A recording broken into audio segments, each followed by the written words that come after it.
emphasized the primary purpose was a substitute. I just can't believe that the eggs. So she only commented for 30% of the nuke. She commented for 30% of the nuke. The nuke, like just playing it uninterrupted is 70%. Crazy. Crazy, crazy, crazy.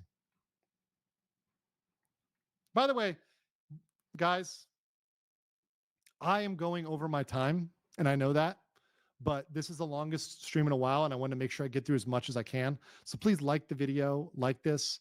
I'm going over time. I'm even like having to like move back some like commitments I have here just to do this for you. So please like the video. I did this by popular request, and I do this because I love you guys, chat.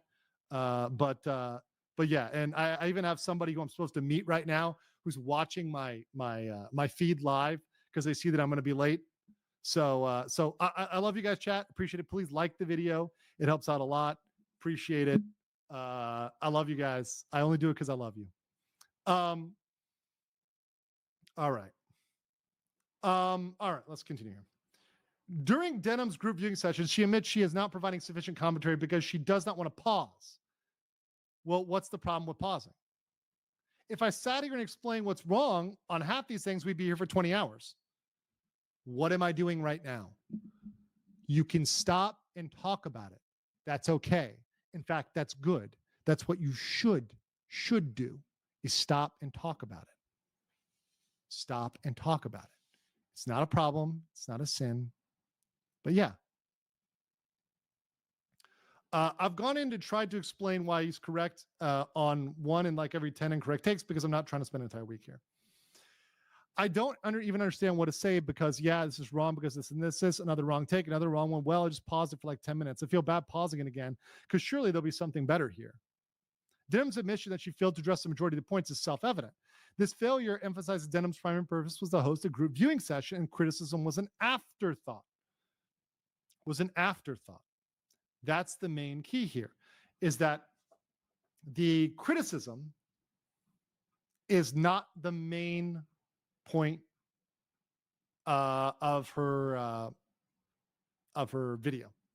And he brings that up with several examples. And I'm going to skim these because there's just a lot of examples. So Denham's fails to address the Hamas section. Denham's fails to address the Twitch section, right? Denham's even mocks the nuke for making fair use of third-party clips, right? Denham's does speak during her group viewing session. Most of her statements are brief in relation to the preceding section shown of the nuke, but have no critical bearing, such as making utterances that are totally incoherent and unclear, or spending time speaking with her chat on topics completely unrelated to the nuke. Well, guys, look, listen. I can't judge that. I talk to chat on unrelated topics all the time. Like, for example, here, Robert Escher. She might challenge RKI. That's Ramsey Khalid Ismail, Johnny Somali, by the way, RKI. You know, we call him RKI here for the cell phone title. See, RKI has nothing to do with it. And I'm talking to chat. It's not a sin, but I don't do it for the most of the episode. Allison Brown says, I truly enjoy your coverage. Thank you. You're really doing an excellent job of making all this make sense. Thank you. I appreciate it. I try to make it understandable. Probs says, I'm so glad to have your commentary as a substitute for reading the complaint. I don't think I read it elsewise. Thank you. Probs is a new member. Welcome.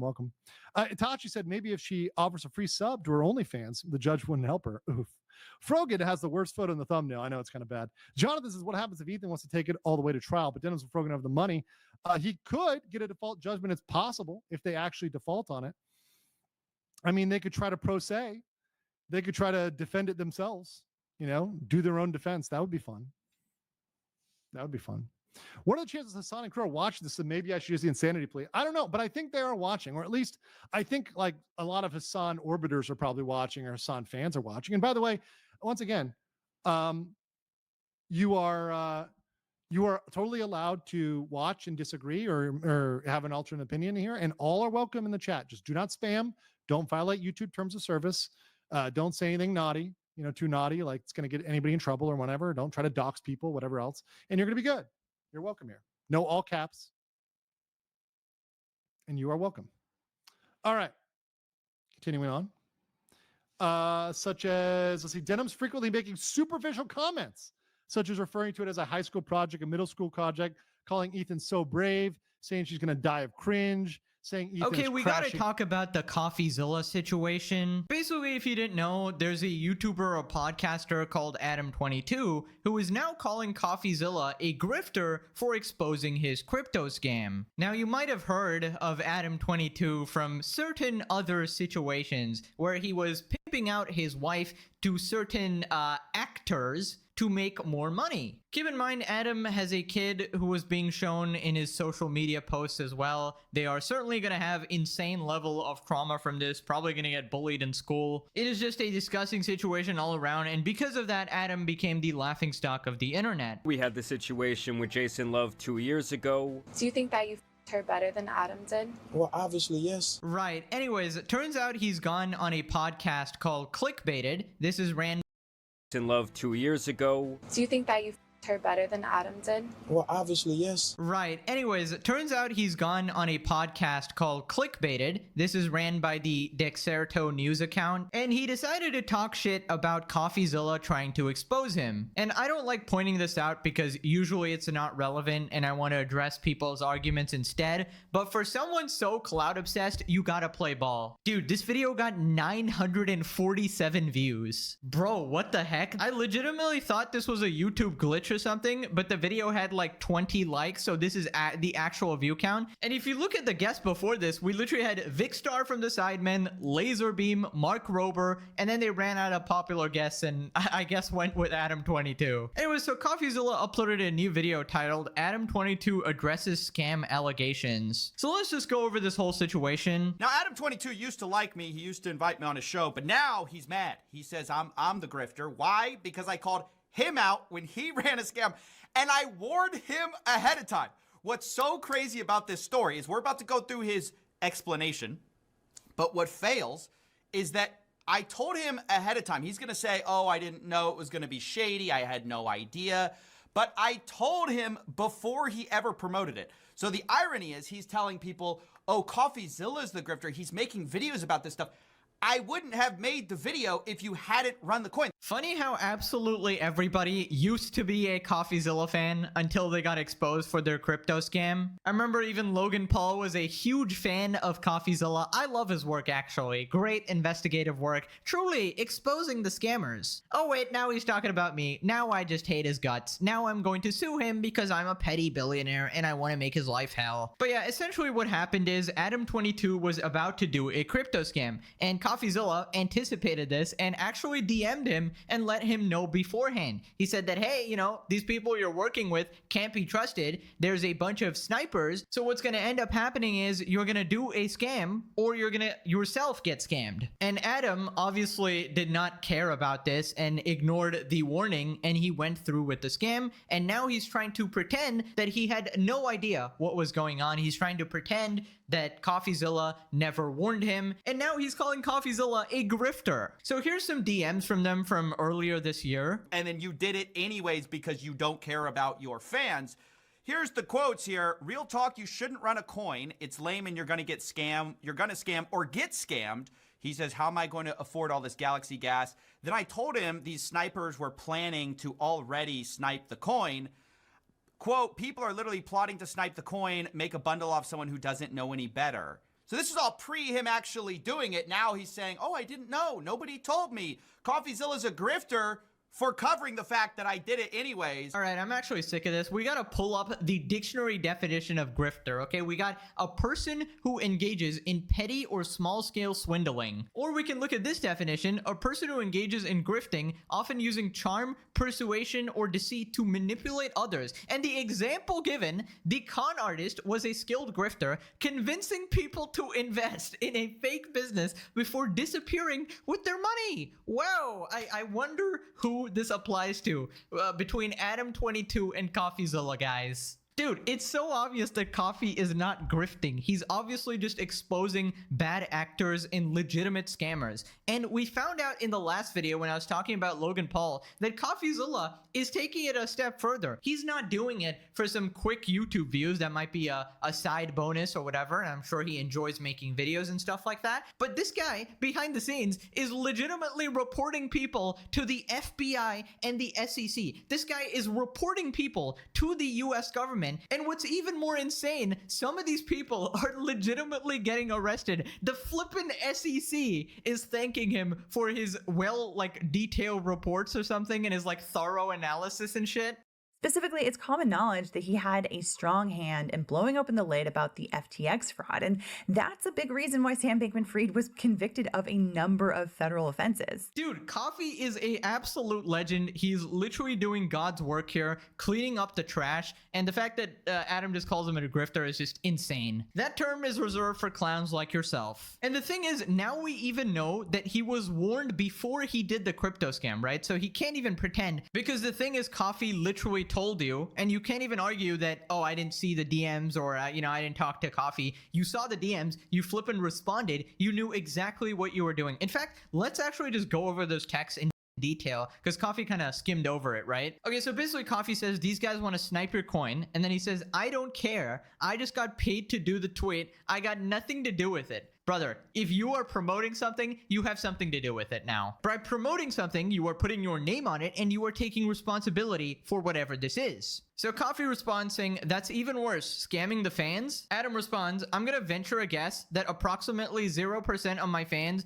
know how to do anything with crypto. Okay, keep this message in mind, because there's actually a very telling clip about this specific text later in the video that we'll be looking at. Anyways, Coffee responds saying, I don't believe that. Obviously not 0%. Even my audience, who has nothing to do with crypto, there's more than 0% who are interested in crypto, obviously, but just by the sheer number of people that are watching, right? I don't believe that. But setting it aside, you do know it's a grift, right? People are literally plotting to snipe the coin, make a bundle off someone who doesn't know any better. How much did they offer you? So Coffee obviously knows he's getting paid to do this shit. And after seeing all these texts, which is a clear warning to Adam22 exactly what is going to happen, Adam willingly decides to ignore this because he wanted to make a quick buck. And adding some additional context here, I don't know if Coffee knew this about him or he didn't think it was relevant or whatever, but Adam has actually said in the past that he was kind of going broke as well, and his business was absolutely failing. Now, that is just his word, but he did seem desperate enough to try to pull stunts like this. He was on the verge of losing everything regarding his No Jumper brand, coming forward publicly to announce that he had been burning through money like crazy and was no longer turning a profit from this venture. So there's something that I've been hiding from you guys. No Jumper is going broke. I wanted to just give that context as to why he's so desperate to make money, right? Now, obviously, going broke is not a justification at all for this. I don't care if you're dirt cheap poor, you don't get to crypto scam people, okay? That's not how the world works. Now, what I also don't understand is that this guy has been selling his soul for money in every avenue possible, right? So he was literally selling out his own wife or whatever, and putting that on possibly OnlyFans or other shit like that. So I'm just confused. Where did all of that money go? How are these people so astronomically bad with their finances? When you make $1 million or a couple $1 million, where is that money? Just freaking invest it so you never have to worry about anything ever again. I just don't understand this logic. They're so flippin' stupid. And then they end up having to do the most deplorable, humiliating shit humanity has ever seen. So anyways, getting back to the video, basically the interviewer then confronts Adam22 about Coffee exposing him, and then he responds. We have to correct the record sometimes on these guys because they go on these podcasts after they've been called out and they address things. Have you ever heard that? Adam22 responds. Adam22 addresses crypto pump and dump accusations. But the addressing is always a subtle recharacterization of what actually happened. CoffeeZilla blasts Adam22 for launching crypto pump and dump despite warnings. Basically, someone was hounding me, telling me that they would pay me a large sum of money to do a crypto promotion on my story. I thought it's just a random ad deal type thing. I do ad deals all the time for thousands of dollars. Why would I not do something for hundreds of thousands of dollars? I thought nobody was going to care. All right, so the first part of his explanation is, look, I thought I could get away with it. I thought nobody would care. Nobody would address this. Yep, so basically that is exactly what it is. Adam just didn't think that people would care enough, right? He thought that he could just get away with it and nobody would look into it, or, you know, people would just forget. And that is the real reason why he actually went through with it. It's not that he didn't know it was a scam. It was that he absolutely knew it was a scam, but thought he could get away with it. Also, that excuse is so insane. People were just hounding me constantly. What does that even mean? This is almost like certainly over social media because these are some random crypto people. So what, they were messaging you on Twitter? Wow, that is so hard to ignore, man. You're literally a creator with millions of followers. You get a million messages. Ignore them. That is literally part of the job. You know how many dumbass sponsor messages I've gotten? Like promote the latest crypto meme coin or whatever? You simply just don't respond or tell them you're not interested. It's simple as that. Acting like you have no choice. Oh, they were flooding my inbox. I just had to do it. Shut up and take some responsibility for once in your life. Now, after this, Coffee talks about an old clip where Adam essentially admits why he went through with the scam. But here's the thing. I found an old clip of Adam22 talking about this, and I realized there's actually a different reason. He knows that it's not about people not caring. It's that there's only so many videos that grifters like me can ultimately make. And you see Adam22, the wheels turning a few years ago, where he realizes maybe you just get away with it.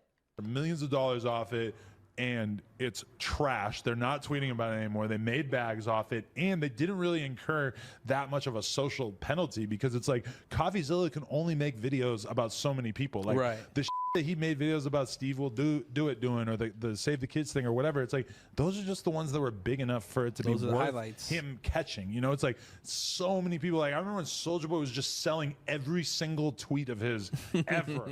He probably made a of money off that, and nobody even remembers. And there it is!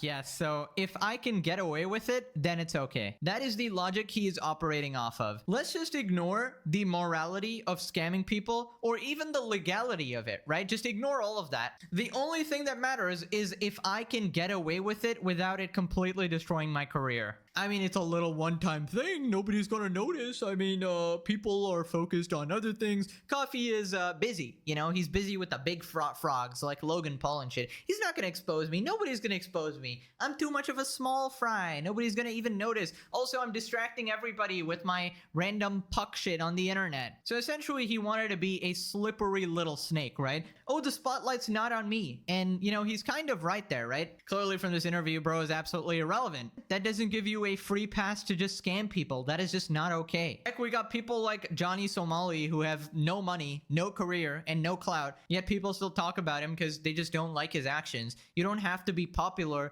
to be exposed. But I do see his logic, and a lot of people sort of use that to get away with scummy actions. Then he talks about having absolutely no idea about the rug pull, even though Coffee obviously told him about it. I mean, need I say more? The guy realized what a lot of people realize, which is just like, if everyone's doing it and you do it, you probably get away with it. And so people like Adam22 just think, oh, not that nobody would care, like he says in this addressing, but he thinks he can get away with it. But then he takes a step further, which I cannot allow, and he says, oh, I had no idea something nefarious would have happened. And I also had no idea about any sort of nefarious intent. People are saying that this was a rug pull. I didn't know. I didn't realize that this was going to be the same type of thing that I've watched so many CoffeeZilla videos about. Adam, I told you. This is the thing. This is what kills me. Is people, when I come to them, they go, oh, I had no idea. If I had known, I would have never done it, right? They say, if you had only warned me, Steven, if only you had told me before, I just wish I had known better. This guy knew better. He knew. People are literally planning to snipe the coin, make a bundle off someone who doesn't know any better. He just had no idea, guys. It's not like somebody was telling him as before it happened. I think I believe Adam, guys. He had no idea. I mean, he only openly talked about it. Coffee warned him about it. He responded, but he still had no idea. You know, makes perfect sense to me. This whole situation reminds me of KSI, who pulled the same excuse, right? I'm just too stupid, guys. I just didn't understand what I was doing. I might be a mega millionaire, owner of several bajillion businesses, but I just don't understand basic things. It's too complex for me. You know, tweeting the exact opposite of what I'm doing, I thought my audience would mind read me, know that I'm stupid, and do the exact opposite of what I say, right? Absolutely ridiculous individuals we have to deal with on the internet, bro. And I've kind of realized at this point, crypto scams are like the easiest way an influencer can make a quick buck, rip off their audience, and then just disappear with like no consequences. I think the only easier way to make money is probably like OnlyFans or something, but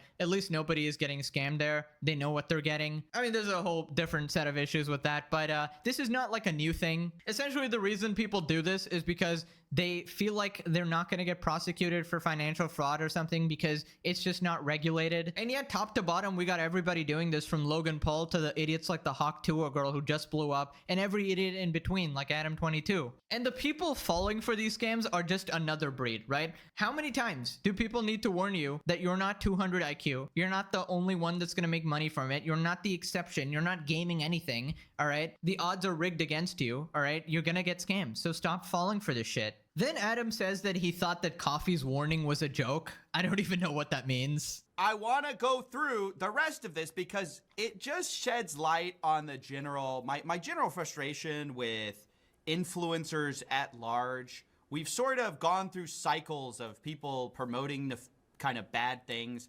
and getting a little pushback on it. But ultimately, some of them are realizing now that if there are no consequences, or if there is really a low chance you're even going to get any coverage on it, it's maybe worth the risk of just promoting things you have no stake in, that are scammy, or you don't even use, because whatever, it's just the bag. That's all that matters these days, right? Nothing else matters except money.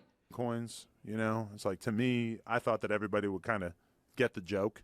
But it turns out there's a lot of people out there trying to make money off meme coins. So, yeah, I guess some people lost money or whatever. Coffee kind of said he warned you. Were you not concerned when he kind of when he said that? I mean, to me, it was just like a joke. It was a joke. I got paid hundreds of thousands of dollars for, according to Adam22. Hilarious joke, actually. Ha ha ha ha ha ha. Very funny. Just a prank, bro. It was a little gag, you fool. Yes, I made $100,000 off of scamming my audience, but it's a funny hee hee hee. Bro, I'm sick of this. Adam22 needs to be humbled. Bro needs a Vitaly experience in a Philippines prison. By the way, did you guys see that Vitaly literally shrunk in half? I mean, it's hilarious. Bro acted like this tough guy trying to harass people in public, and now he's literally just deteriorating in the prison cell. I mean, I'm just guessing the steroids finally wore off, and I'm guessing he's not getting enough food as well. So yeah, F around and find out, dude. Anyways, back to Adam22. If you legitimately think it's a joke, like a funny meme, that you're scamming your own fans out of money, the people who supported you and gave you a career, you're just a disgusting, deplorable piece of shit. Turns out other people actually work really hard for their money. They work an actual job, and they can't just pimp out the mother of their child to make the money back like you do. Now after this, Adam makes like the dumbest comparison ever. He compares crypto scams to a regular sponsorship. Ad deal type thing. I do ad deals all the time for, like, you know, thousands of dollars. Why would I not do something for hundreds of thousands of dollars? Same level of weight as when I do an ad for a fantasy sports thing. I feel like every single person that watches my content knows that I don't play fantasy sports. I felt like, you know, in the past I was doing ads for something that was like a vape, but it's flavored air. And I feel like every single person who watches that ad gets it. That I don't know what the am I using a device to inhale flavored air? I'm going to be honest with you. No, I'm not. I mean, is that not insane to anyone else? Like, the excuse is, well, you guys should have known I never would use the stupid stuff I'm selling you anyways. That's so crazy. So Adam22's masterful response is, well, actually, everything I promote is a scam, and I don't believe it in any way, so it just doesn't matter. Okay, let's just break that down. I think the sponsor comparison is really weird, and not even the specific ones he talked about. Obviously, if you want to do sponsors, that you generally want it to be something you believe in. That's like the best case scenario, right? For example, example, I use NordVPN. I wouldn't mind promoting it.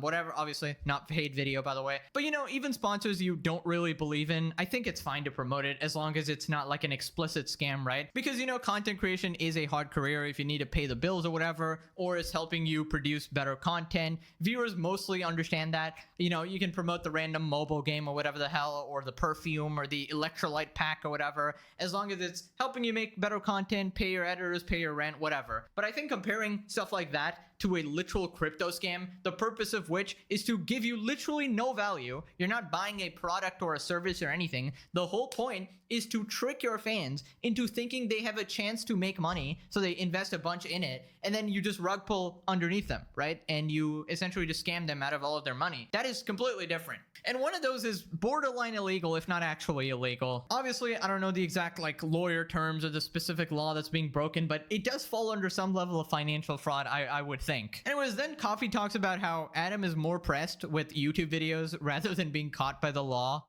So, yeah, I guess some people lost money or whatever. Oh, and finally, I should say, I too find it unacceptable that this guy's biggest concern is a YouTuber making a video instead of what he's doing being caught by law enforcement. The fact that that never occurs to this guy is actually the worst part. I think if you promote things that are a scam, there should actually be real consequences, but I guess that's asking for too much. Yeah, I mean, there should obviously be consequences if you're promoting something you absolutely know is a scam, which Adam22 did in this case. It's a completely different thing if you were being misled or taken advantage of in some capacity or whatever. But the thing is, with the modern day crypto scene, I'm pretty sure everybody knows now that this stuff is scammy, and Adam was personally informed as well. If Adam was actually smart, he would not even respond to CoffeeZilla. At least then he could claim ignorance, like, oh, well, I just didn't know about this crypto stuff, man. Oh, I didn't see your message, CoffeeZilla. My bad, actually. But obviously, he's dumb as a goldfish. He can't even think straight for more than 2 seconds. He's so cuck-brained. But I didn't think that Coffee could literally make an entire career out of this. I didn't know, how many of these crypto scams were actually there. The fact that he has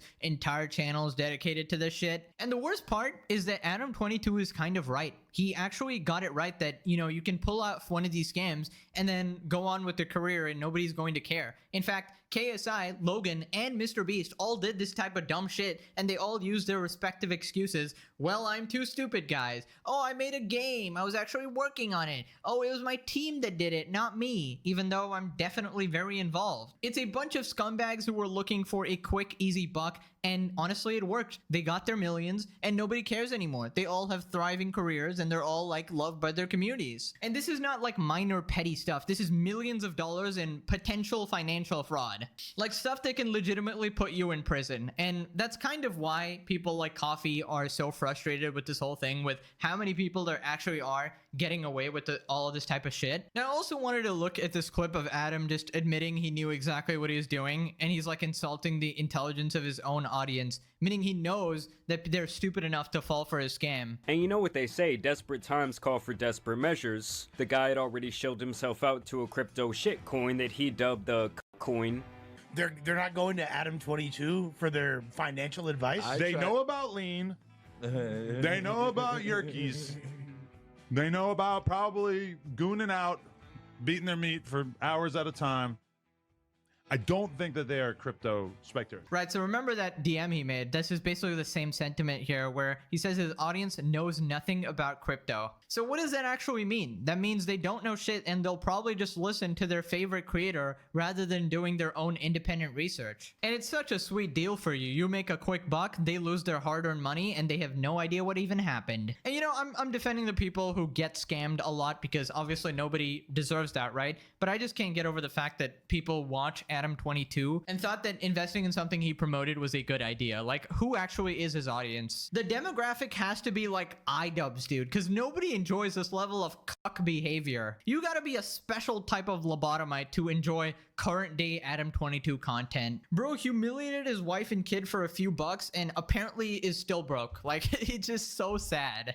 Jason Love piping out Adam22's wife on a yacht They put a nice little visual image up there, which I will not be showing you guys today. But Adam replies to that and says, "So proud of my baby going out and paying the bills while I get my finances together." Gotta think about the family business, and sometimes the family business requires a large man blowing a load in her mouth, which is obviously a disgusting way to talk about the mother of your children, like, but when you bring a child into the picture and you're posting her on Instagram and all these different things, something about it just becomes deeply immoral to me. It is absolutely immoral because they just aren't thinking about their kid or the trauma they'll have to grow up with. Adam clearly has zero respect for his wife and vice versa. And I mean, to each their own, obviously, they can do whatever. I personally find it repulsive and disgusting. And I think there's a pattern. If your morals are shaky in one aspect of your life, turns out your morals can be very shaky in other aspects as well. So it's no surprise someone like this did something like that. And it seems like Adam has just accepted his fate. Is that if my next child comes out African American,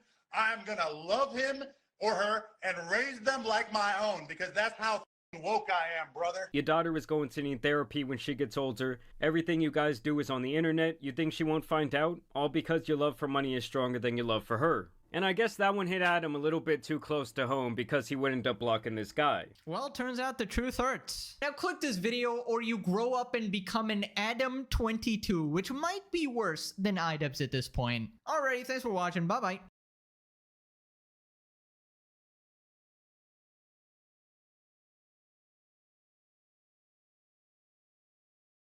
Absolutely. Holy shit. Bro, you know what's so funny? Is that in a world full of lies, platitudes, and, you know, just like different, you know, oh, it sounds a little bit better to say this, and, you know, feelings being taken into account. Like, the world is so crazy that whenever a person who tells the truth says it, everybody gets angry at them. Yeah, euphemisms, yeah, all this, yeah. So taking this even further in a different interview. Oh my God. If they do die here, I'm not going to lie to you. That's great for business, I'll say. He's right. That the worst thing and the best thing about this is that he's right. Say it again. Death is great for business at the Heart Attack Grill. Although the media's goal of discrediting the founder only did the opposite. It's actually refreshing. Everybody likes him. Oh my God. Oh, this is so amazing. As advertised. Yep. Bro, they should do like a sponsorship with Nikado Avocado. They could, dude, imagine if they pay that guy. They should pay him like $1 million to eat there. You know, to have him get on they did. Oh, that's so good. See, I told you this guy's smart. To see someone so painfully honest. The owner is great. He makes no apologies, nor should he. You can't blame him for people doing this to themselves. True. It's impossible to hate this guy because he's being 100% honest. I think that's the best part about it. Is like there's never a point where he's like bullshitting or anything like that. In a different interview, Basso showed his more compassionate side by stating, "Cynical people might think this, River's death, is funny, but people who knew him are crying their eyes out. There is a lot of mourning going on around here. You couldn't have found a better person." Well, then they shouldn't have eaten as much food. Even if he was skinny, we would have given him the job. We would have just put a fat suit on him. He just had personality. Just put the fat suit on him. As did the restaurant's next spokesperson, Ernie Hart, who wouldn't last long either, although for a slightly different reason. In October 2011, Basso moved the restaurant to the land of indulgence, pleasure, and poor short-term choices, Las Vegas. No, I thought I was going to say veganism. Restaurant featured a public electronic cattle scale, as well as new signage reading "Fighting Anorexia Since 2005" and "Send Hate Mail To," followed by their address. The new location also led to a brand new slogan. Remember, the calories you eat in Vegas stay in Vegas. As well as an instant increase in business. We've both doubled in terms of money, in terms of square footage. The Clockwork Lard. However, the craziest change was without a doubt their menu. By the way, I think that half of the guy's charm is the fact that he's so direct and he's bald. I think that the entire thing wouldn't work if he had hair. Yeah, it only works because he's bald. And the lab coat, yeah.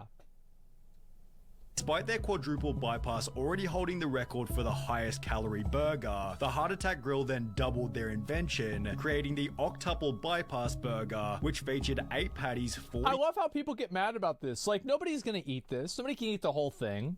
pieces of bacon and 19,900 calories. At around the same point in time, the Heart Attack Grill updated their website to include free video and images for the press, where the motivation for the octuple bypass burger became pretty obvious. Oh my fucking god. Pyramid's food. Oh, I'm sure some people that eat a lot of food as like a job could probably do it. Yeah. But like a normal person's not going to eat that. Yes, they were trying to generate media attention, and this is exactly what they got. The new burger led to over 100 million views worth of exposure on YouTube, as different content. Oh wait, there he is. The new burger led to over. Bro, there he fucking is. And this is whenever he was skinny. Oh my god. If anybody's seen this, does he feed the 2 fat chicks the food? Does he hand feed them in the video? Yes, I knew it.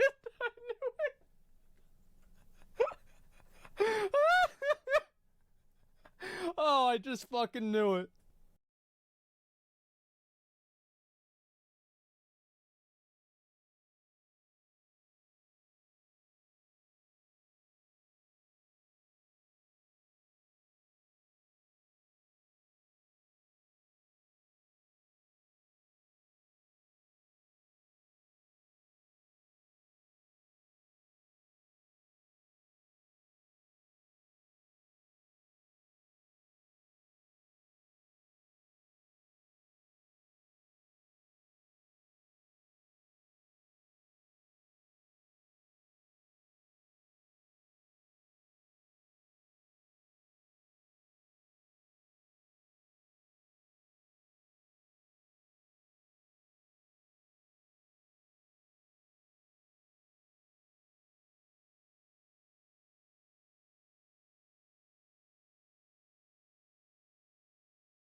100 million views worth of exposure on YouTube as different content creators visited the restaurant to see if they could eat it. Those who could, such as Matt Stoney, were given a ride out of the restaurant in a novelty wheelchair, although there were others who were forced to leave in an ambulance. A customer at the Heart Attack Grill was rushed to the hospital after eating a sandwich called the Triple Bypass Burger. In February 2012, an article was published titled "Man Has Heart Attack While Eating at the Heart Attack Grill," which is followed by another article only 2 months later reading, "Heart Attack Grill lives up to its name again this week when a woman collapsed in their Las Vegas restaurant. This marks the second person to fall victim to their horrifically caloric food in less than a year." I love the word victim.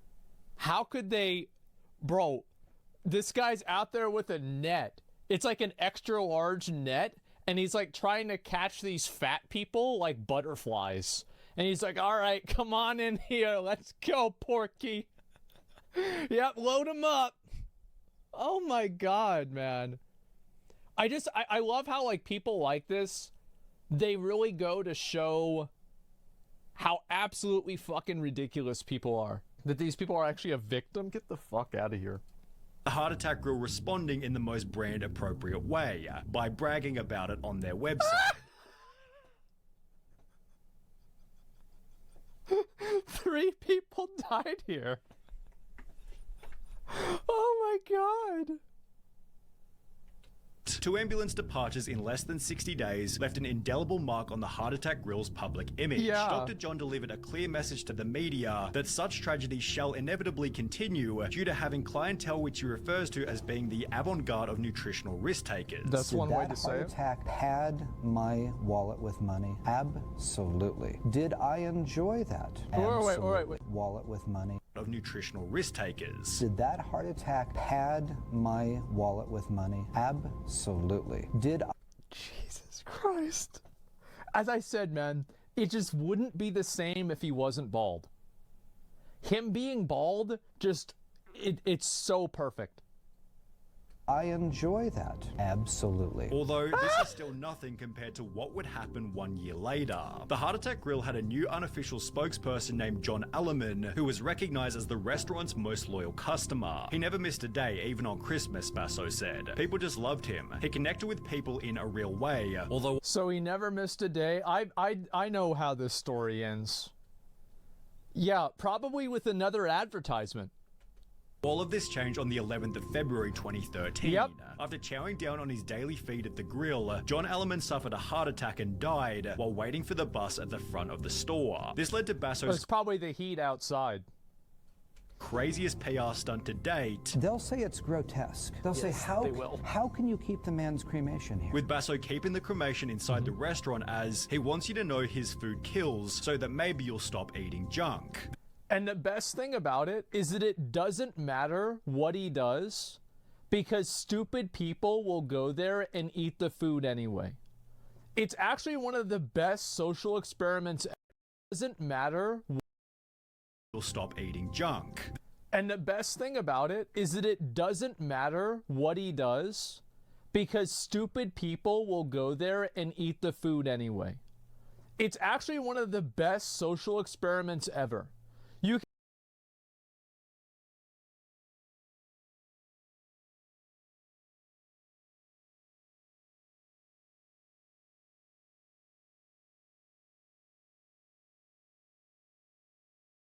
can literally have a dead person be like, we did this. And then somebody's like, yeah, but I'm special, so it won't happen to me. Let me get 3.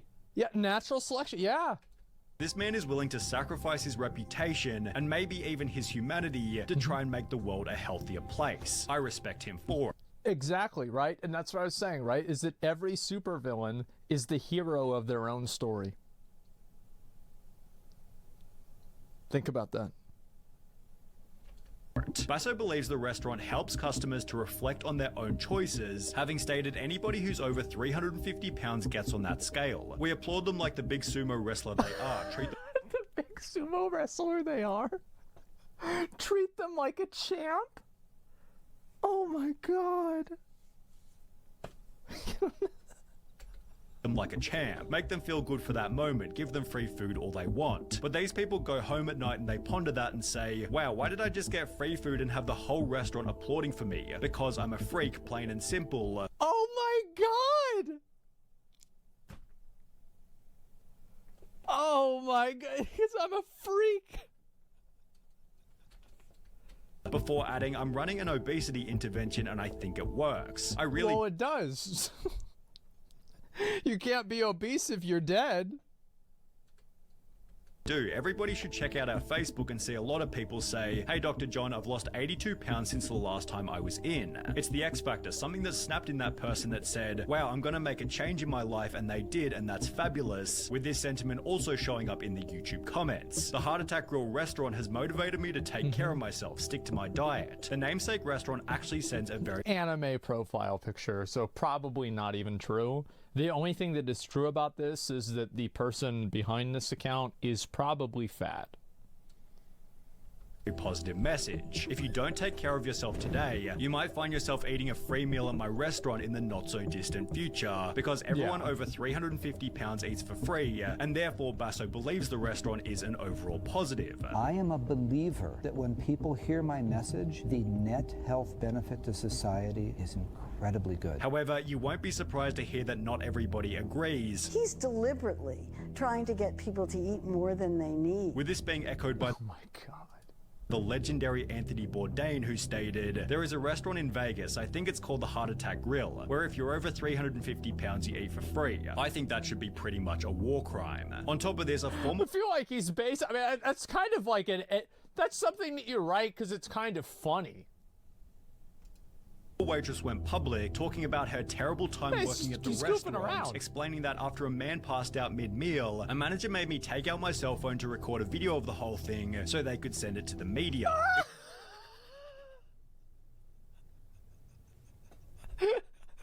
Oh my god. Holy paste, yeah, bro, like that manager? Yeah, he's the lead manager now.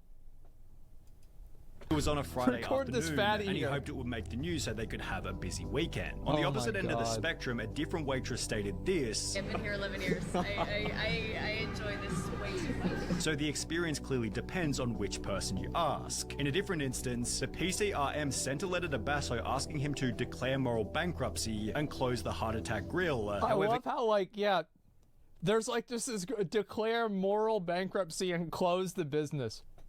The Physicians Committee for Responsible Medicine. What a great use of their time. You know, I bet they all felt really good doing that. And they went home that day, they're like, yeah, I really improved the world today. A grill. However, given the restaurant earned $5.5 million in revenue last year, it seems obvious that Dr. John Basso and the Heart Attack Grill won't be going anywhere anytime soon. Oh my $5 million. There it is. Basso's marketing is definitely genius. He's not glorifying obesity. He's glorifying honesty. Basso is the definition of lawful evil. The man's food is harming and killing people, but nobody is forcing the people to walk into the restaurant. Fast food companies have been doing this for decades. Suddenly, this guy is at fault for telling the truth. The only difference between this guy and a big fast food CEO is that he's brutally honest. He could be cleaner. He couldn't be clearer about how bad his product is for your health. True, absolutely. Basso is a brutally honest person, and he's right about everything. I want to check this place out now, just for the novelty. Oh, we have our next victim right here. Isn't that cute?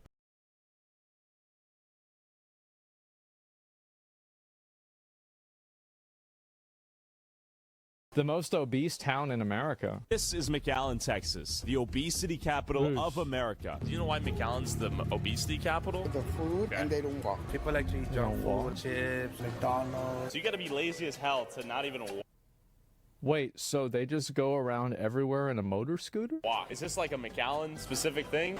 Yeah, I thought I was in Wally for a Oh my god. They're all on scooters. second until I met this guy. I lost a brother and sister to diabetes. Got diagnosed with type 2 diabetes as well. That inspired me to write a children's book. The book's called The Adventures of Excellence. Bro, imagine the motor that thing's got to have in it if it's a two-seater. It's a V8. Yeah. Got a Hemi in it. I like exercise. I'm trying to do my part to get people to change the way they eat. At the start of every good Mexican dish is a good handful of lard. That beef fajita taco has close to 1,000 calories right there. We got a ton of pastries here. Are you ordering here? Two conchas. She has diabetes and she's buying the product. My brother and That's sister probably a bad idea. I want to watch this. Where's this from? Mary and Henry, who passed away. I don't want anybody to have to go through what my family's had to go.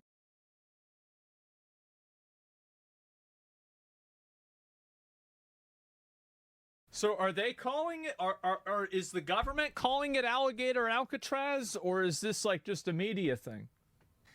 All right, meantime, a new migrant detention center is getting a lot of attention. All right, meantime, a new migrant detention center is getting a lot of attention. It's a migrant detention center. And it's in Florida. The attention is thanks to its very unique security system. It's 30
square mile area is completely surrounded by the Everglades. Presents a efficient, low-cost opportunity to build a temporary detention facility because you don't need to invest that much in the perimeter. People get out, there's not much waiting for them other than alligators and pythons. Nowhere to go, nowhere to hide. It's called Alligator Alcatraz. Oh my God. I love it. That's the most Florida shit. Yeah. This is brilliant. I love it. Make moats great again? Yeah. Oh my. And so they're going to put all the migrants in. Okay. For and migrants, it's expected yeah. to be operational by next month. So joining me now is the next month? man who came up with this idea is Florida Attorney General James Uthmeier. Mr. Attorney General, thanks for being with us here today. I think before I get into the specifics and details, which I have a lot of curiosities about Alligator Alcatraz, how did this happen? Where did the inspiration come from to convert this spot in the Everglades? Sure. Well, under Governor DeSantis' leadership, Florida's become pretty good at responding to states of emergency, and that's really what the illegal immigration crisis is. Yeah. Just last week, we pulled MS-13 members off the streets in Orlando. The week before, it was criminal alien human traffickers and sex predators. That's good. We stand by President Trump, and we're going to do everything we can to support that administration in their efforts. So are they going to put in, like, bonus alligators? Like, that's what I'm kind of curious about. Are there going to be, like, bonus ones, or are they just going to have, is it like one of the things that's just going to work itself out? Thank God they're protecting American families, but our success in arrests is filling up the jails quickly, so we need additional detention space, and this location is ideal because of its surrounding area. It's a low-cost, already developed 30-square-mile area surrounded by the Everglades. So Alligator Alcatraz has a nice ring to it, and we're going to get it up and running as soon as possible. I cannot believe this is real. Well, it's Florida, so I can. But at the same time, this is amazing. We have such a great excess of alligators. You're right. Yeah. We got to do something with them, right? The number of migrant detentions, I believe, at the start of this administration was something like 39,000. It's currently up to 56,000. There's a stated goal to arrest roughly 3,000 illegal immigrants a day. So you're responding to a need, to a demand for more detention centers, more space. Let's talk about Alligator Alcatraz. How much Everglades surrounds this would-be prison? Like, you're talking about minimal security and natural barriers and elements. Help me understand. Like, how far to civilization? Yeah, it's miles and miles once you get down there. I think we should have a system where, like, if you're an illegal alien and you get out and you get all the way through the Everglades, you survive the entire way and you make your way back over to Tampa or Orlando, Florida, I think we should just give them citizenship. I do. I think at that point you've earned it. Yeah. Yeah, that's it. You immediately get citizenship. This is right smack dab in the middle. Totally it was built back in the 60s and 70s with the idea to be a large airport. Exactly. There's an 11,000-foot runway which will enable large planes to come in and out that can carry hundreds and hundreds of people as we are working to detain and deport them out of this country. But there'll be some light infrastructure. We'll have a perimeter, but at the end of the day, Mother Nature presents the ultimate perimeter, and it's why this is the great spot for a detention facility. Okay, I feel miles and miles. I feel like they need to have like one more thing. Like, you've got the pythons, you've got obviously like all the other, venomous snakes. You've got the alligators. They need to have, like, if they could like genetically engineer like a miniature velociraptors or something, that panthers. I really like the sound of panthers. Florida Panthers.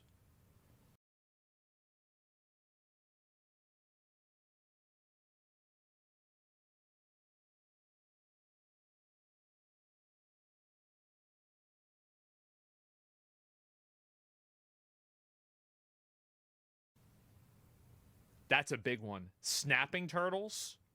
Ooh. I don't know if they could do hippos. Hippos would be like those would be like the, You know, like in Elden Ring Night Rain, where like there's like the really, really hard like field bosses? That'd be like the hippos. Swamp and alligators and pythons and other natural barriers. What does that mean for security should you build it? Do you need less in the form of guards? Do you need a less secure, less robust perimeter?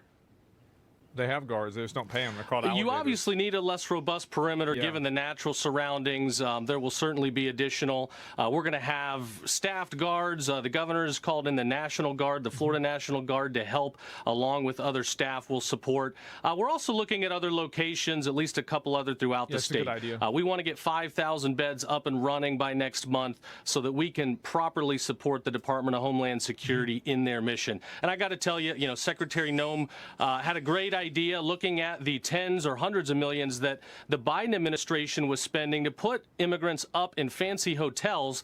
That funding is being redirected towards these facilities, towards the deportations. So and it's we're a going to hotel, get the job but done. it's a different kind of hotel. Reminds me of something out of a movie. It might be a specific movie. I can't remember, but you fellas are welcome to escape if you'd like. If you can get past the guards, if you can get past the perimeter, you have to then get past everything that lies in your way. I think that they have to record it. They can record it and then run all the advertising on the show and then take the advertising to pay for the prison. And then if somebody actually escapes, they get to get their citizenship. Nature. In this case, alligator Alcatraz. This is a really Mr. Attorney good General, idea. Thank you for being with us. I really like this idea. Thank you for having me. Hey, oh my God.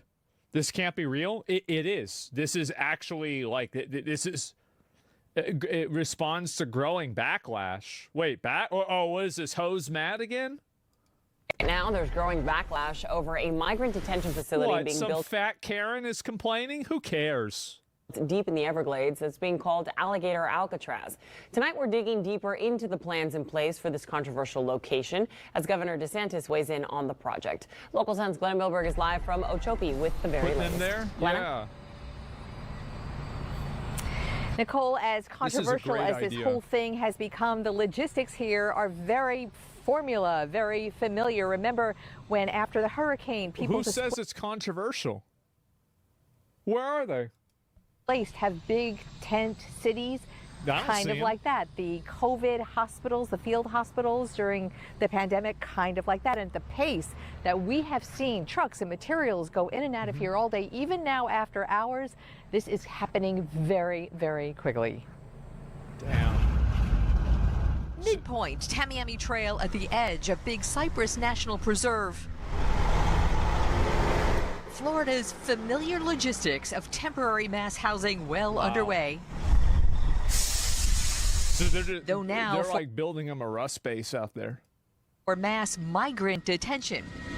The training and transition airport run by Miami-Dade County, though surrounded by environmentally sensitive land, open and operational for decades. This thing's been used a bunch of times over many, many years, and so the impact will be zero. The biggest opposition, aside from the politics of detaining migrants at all, is about the environment. What a slap in the face this is to the indigenous tribes. Especially from those who live out. Only Everglades, no prisons. Keep the lands sacred. It's all the usual suspects. Here. If we wanted to be economically, sustainable and conscious, we would be talking about annexing this land into the National Preserve. Well, if we really want to do that, we would force the migrants into forced labor, and we would make them do make T-shirts and basketball shoes. That's the real galaxy brain mindset that we need to have. Plans are to keep migrant housing. You can't be serious? Yeah, absolutely, I'm serious. If it was up to me, that's why I'd immediately make them do that. Yeah, if we could make money off of it, I'd do it for sure. Slavery? Well, it's optional. It's opt-in slavery, right? I mean, they like. That's disturbing. What do you mean, makeup? Yeah, of course. Yeah, absolutely. Not supposed to be here. They know they're not supposed to be here. Don't act like, oh wow, like, oh, how could this happen to me? You did it. That's how it happened to you. They opted in. To the already developed portions of the property, temporary air-conditioned structures, detailed hurricane evacuation plans. We get our first look at the logistics for containing and porting away waste, a recycling program for trash, and stocking potable water. We'll probably also do something similar up at Camp Blanding, which is where our National Guard headquarters to train there. We have some capacity there. The state is opening detention space under the same emergency orders that paved the way for migrant transports from the southern border to Martha's Vineyard 3 years ago. It is an active airport. Giving Miami Yeah, they just sent a bunch of those migrants over to Martha's Vineyard because all those people were talking about how great the migrants were. They sent them over there, totally shut down the entire fucking area. A county little recourse over state control of its airport in Collier County. This is the blueprint for the aforementioned FEMA camps in Project 2025. Well,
mean, President Obama was supposed, because he's an atheist, Muslim, gay, transsexual, Kenyan Satanist,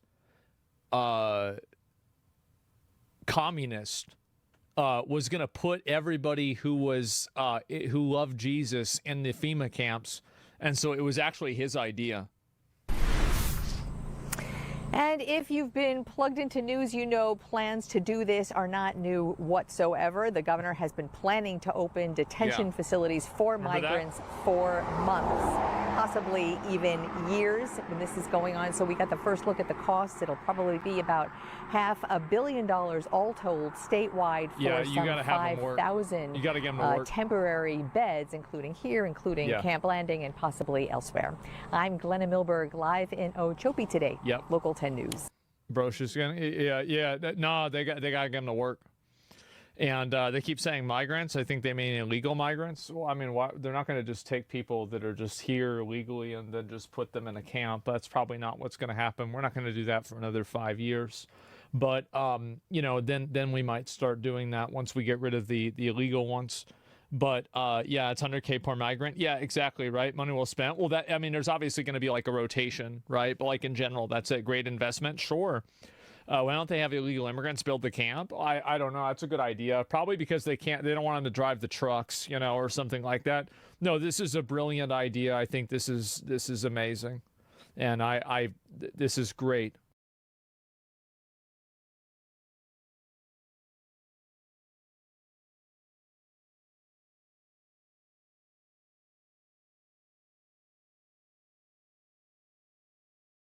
MSNBC melting down. Not able to issue nationwide injunctions. Okay, thank you. Stand by, and I know you want to dig into the case, so we'll let you do that, Julia. I'm going to bring in Lisa Rubin. You just pulled it up. What are we learning? We're learning today that the court, by a 6-3 majority, Anna, has decided to stay the injunctions partially. They're saying that they will grant the government's application for stays, but only to the extent that the injunctions are broader than necessary to provide complete relief to each plaintiff with standing to sue. And let me go back a second, zoom out for a second if I can. One of the questions here was, if the court was going to stay these injunctions, how were they going to do it? Were they going to say that each injunction could only apply in the district where it was entered? Yeah, that's what they said. I'm pretty sure that's what they said, yeah. In 2 cases here, those districts were actually statewide, the District of New Jersey, the District of Massachusetts. But the other question was, could you limit it to just the plaintiffs in these particular cases?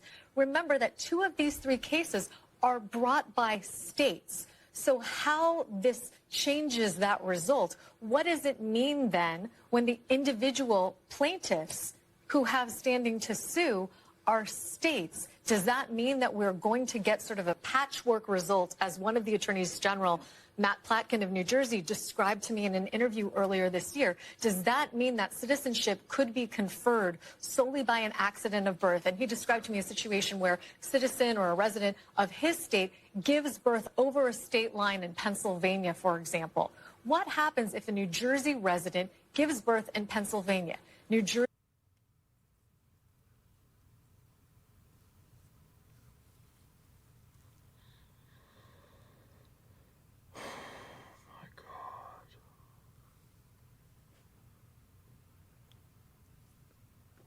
This is what happens, bro. This is what Karens do. They make everything complicated. They confuse fucking everything. They add unnecessary layers of bureaucracy. This is unbelievable. How does this happen? Jersey is a plaintiff to these cases. Pennsylvania is not. If the child to 2 undocumented immigrants is born in Pennsylvania, what is the result with respect to that person's citizenship? They're not a citizen. These are a bunch of questions that are now going to result. But Seems at the easy. very least, we are going to see a circumstance where the president's executive order curtailing birthright citizenship is going to effectively be allowed to be implemented in certain states, That's right. but not in others. Okay, so the Leah Littman, what does this mean for Trump's executive order on birthright citizenship? Is it? Let's get the Council of Karens to come together and complain about this. Now in effect in certain places, just not in the places that initially were where these cases were brought? So unfortunately, that is going to be worked out by the lower courts on remand, because what the Republican justices decided is, as to the individual plaintiffs who filed suit, courts cannot award them nationwide injunctions. That is the only thing courts can give these individual plaintiffs, is a determination that their children would be United States citizens. But as to the states that challenge this executive order, the Supreme Court says, we are not deciding whether a nationwide injunction is necessary to provide the states with complete relief, and therefore they send the case back down to the lower courts to make that determination initially. Why do they have to complicate everything? Now, that doesn't everything? mean the executive order... This is the reason why everything in the government takes a long time. And this is the reason why companies end up being bloated and they can't do anything. It's because you get a council of Karens together and they peck apart any sort of efficiency and they turn it into this like abstraction that has 50 parts together that have to fit together so they can justify, in a lot of cases, having useless jobs. That's why they hate Doge. Yep, that's right. Order is going to go into effect immediately. The executive order indicates that it contains a 30-day period in which the administration will create some sort of guidelines and process to figure out how it will be implemented. And during the oral argument, the Solicitor General said their position is that 30-day period had not started because the lower courts had enjoined the executive order before it went into effect. And so therefore, there will be at least a 30-day period before the executive order is allowed to go into effect. And again, during that period, it's likely that lower courts will be determining whether the states, in order to remedy the harms that this order causes them, can receive nationwide relief. I just want to note the Democratic appointees' strong dissents in this case. Justice Ketanji Brown Jackson calls the court's decision an existential threat to the rule of law. Justice Sotomayor.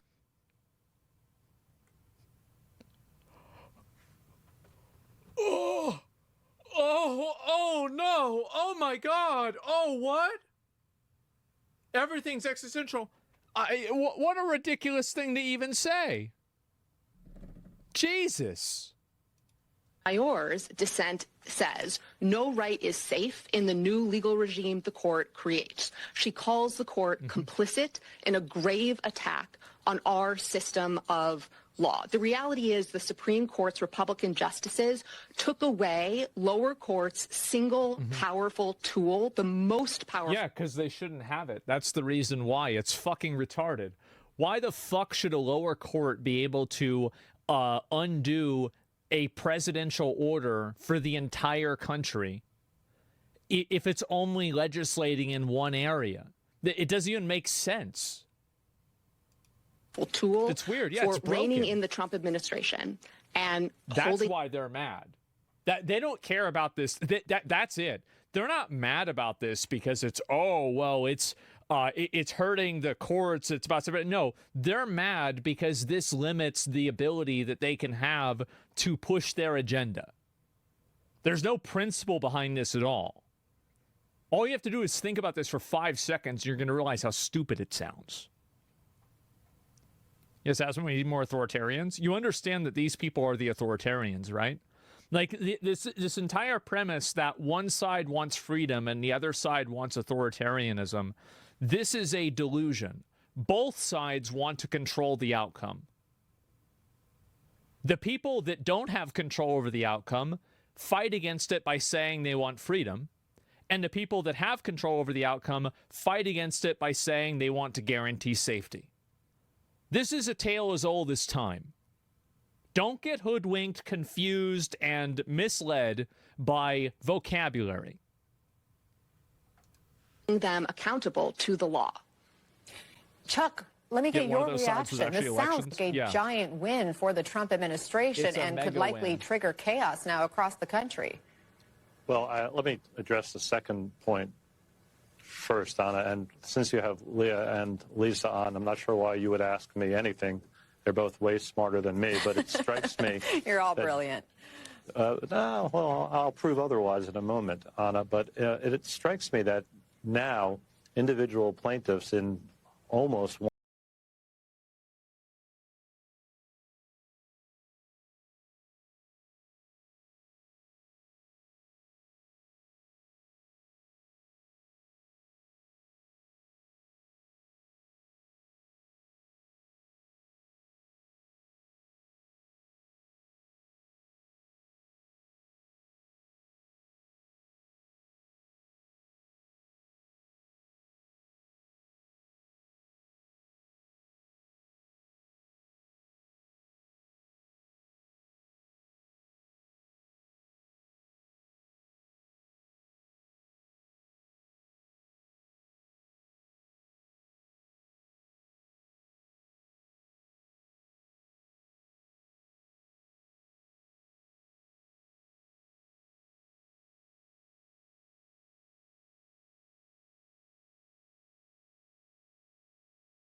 .100 separate federal judicial districts can seek individual relief. Yeah. If a federal district court judge in Seattle can't enjoin nationwide President Trump's executive order on birthright citizenship, but could only do so in the Western District of Washington where he sits, then seems pretty fair. Similarly situated plaintiffs, women who would give birth to a child who would otherwise be a U.S. citizen, could bring suit in Maine and in Vermont and in the Northern District of Florida and everywhere in the country. And right now you have, in my view, binding Supreme Court precedent from an 1898 case that says these women would win. This is a procedural decision from the Supreme Court. Great. It's not a substantive decision on the underlying executive order. It does strip from federal judges on a lot of power that was exercised increasingly over the last 2, 3, 4 decades against presidents of both parties. Mainly Trump, let's be honest. And it was clear to me from the argument that a number of the more conservative justices were going to go exactly this way, that they were opposed to this notion of a single federal judge having nationwide injunctive powers. Yeah, because it doesn't make any fucking sense. Like, that's the reason why it's stupid. Obviously. They didn't like the notion of judge shopping, that an aggrieved plaintiff would bring a case in a district that best suited him or her. But will there be more chaos? There'll be more cases, Anna, and whether or not you think of that as chaos, I'll leave that to you. But I think more individual plaintiffs will bring more individual cases seeking similar relief. Yeah, well, the reason I asked Chuck about the chaos is I'm trying to envision a situation in which... You see how they try to scare people. They try to scare people. Oh, my God, it's going to be chaos. It's going to be so scary. You have to have a case. You have to bring your... Yeah. Pro gamer move.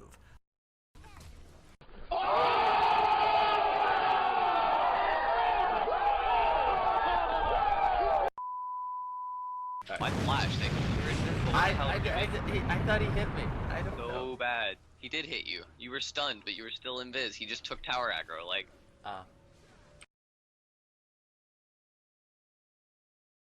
your own case in order to get the relief, right? So if you are a person who is in this country right now in a state that wants to enforce Trump's executive order banning birthright citizenship, and you're an immigrant and you have a child, No, they're not an immigrant.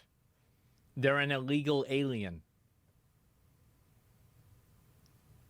That's a big difference. There's plenty of immigrants that aren't having this affect them. This crazy, crazy misrepresentation does so much damage to legal immigrants. It does a massive amount of damage.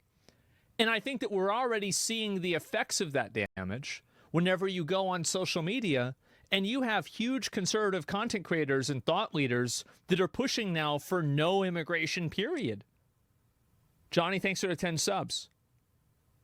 It's left-wing semantics? Yeah, that's another word for lying. What does that mean for this child in that state compared to what it means for a child who's born in another state? Right. So right now... You fall into the trap of blaming everything on immigrants? No, I'm not blaming... Why would I blame everything on immigrants? Of course not. Arguably, children in certain states, and I think this was Lisa's point, have protections that children in other states in 30 days may not. They're trying to and I take your point, Anna. It's going to require other plaintiffs to come forward and to seek injunctive relief. It doesn't mean everybody in the Northern District of Florida or in the Western District of Texas or in the Eastern District of New York has to file a lawsuit.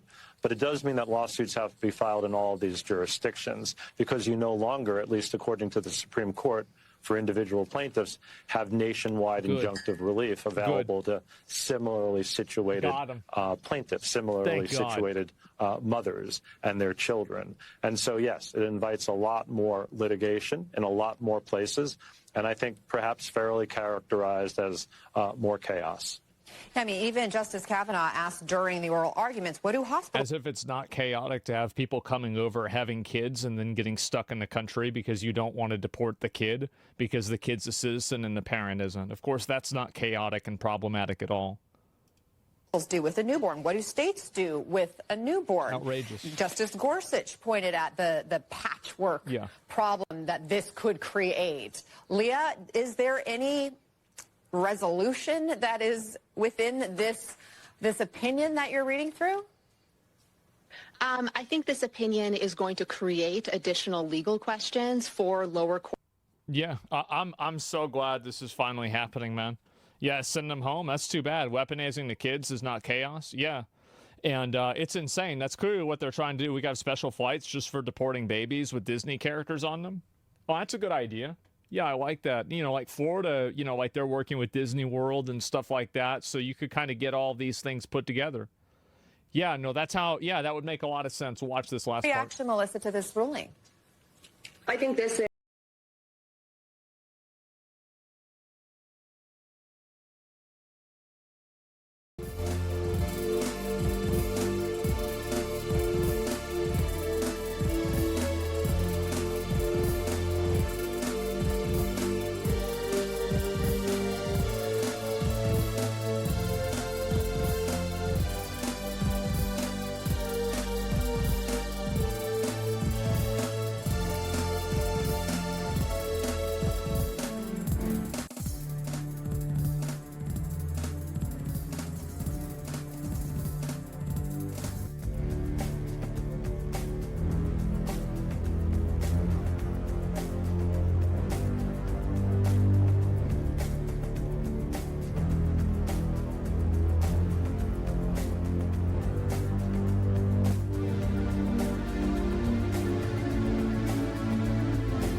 Is a really huge win for the Trump administration. I'm glad that we're talking about it in those terms, because I think one of the great fears with this case was that if the court did not say anything about the substance and scope of the 14th Amendment, media would say that the court had saved birthright citizenship. The court has not saved birthright citizenship. It simply kicked that can down the line and made the legal conditions under which a future suit over birthright citizenship can actually be resolved. Leah is exactly right. This is a huge win. I can't see the logic that birthright, that amendment was written with the intent of having it apply to illegal aliens that have kids here.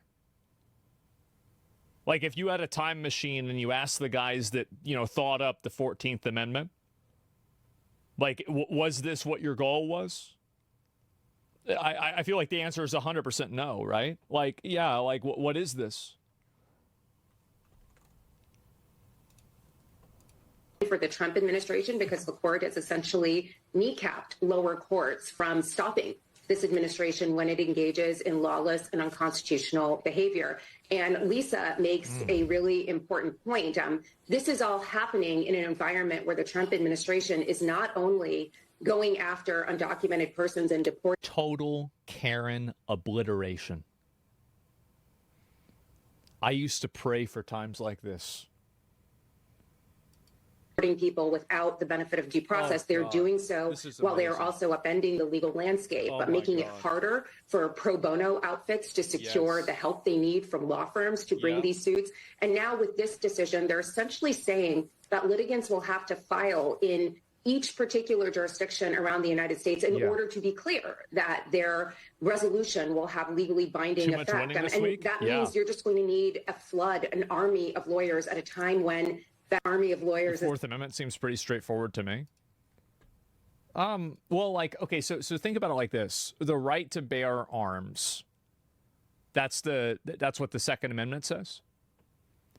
There's very clearly, and they even had, I think it was in like 1790 or something like that, was the first ruling, because they were looking at the intent of what that amendment was. And it was like, can somebody own a ship cannon? And the answer to that was no. So I think that really, just to say that, like, it looks that plain and clean cut to me, I think that's a very, very surface level analysis. Very, very certain, because you have to look at what the intent of it is. That's wrong. Well, I'm not sure. The answer was yes. Oh, it was yes with that one, but it's been no with other ones, right? Like, you can't own like a tank, right? You can't own, you can't own a B-2 bomber, like, as a private citizen. So, like, there's a lot of things that you're not able to have. What want a ship cannon? Yeah. And so you can own a tank. Well, you can't use it in the same way, is what I'm trying to get. Like, obviously, you can own them, but you can't use them in that same way. Like, you can have something like that for a historical reason, but that's different than driving it around. It's not going to be forthcoming. So make no mistake about this. It's the same with like certain types of guns. Like, I think it's a 50 caliber machine gun. You're not even able to have that unless I think the sheriff lets you have it. The court has given this administration an enormous win. If you own a tank, it must be disarmed. They have put one hand behind the backs of those who are trying to fight against this administration. 100% wrong. I think it's for state. Well, let me see here. Why would you need it? It's a federal thing for automatic weapons. Can you own a fully automatic weapon in the U.S. Because of the Second Amendment? Only a fully automatic weapon is heavily restricted and not directly guaranteed. Okay, so this is the first example I can come up with, right? And so, like, the tank and the cannon, like, all of these are just random examples. So if one of them is inaccurate, that's fine. That's not really the point that I'm making. The point isn't the thing itself, it's the idea behind it. Very clearly, when a law is made, even an amendment is made, the intent of that amendment is taken into consideration and applied in terms of how it's enforced.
That's his W on his head. Yes, Kha'Zix goes flash. Kha'Zix goes flash. And we got the kill. 2-0. Feats of war. MSI is starting this weekend, which means Faker right now is in his aeroplane. He was sending me a Snapchat from one of his business class seats on my way, and I was like, dude, chill. And I sent him, I'm like, send him on back. I'm like, yo, it's me, Midi, whatever. Like, that definitely happens. But they're going to be arriving in America or Vancouver, which is Canada. Is Canada America? I don't know. Pretty much, no offense. But they'll be arriving for MSI this weekend, and we're going to have some absolute banger games. We're going to be getting a lot of the Korean, Chinese players playing on the American server. Some for the first time, some... I mean, Faker, definitely not for the first time. Shout out to the Gold Brand who solo killed him way back in like 2016 or something. Guy's waiting for his opportunity to strike again as we go 2-0. Needlessly large rod. This could be anything, ladies and gentlemen. Shadow Flame.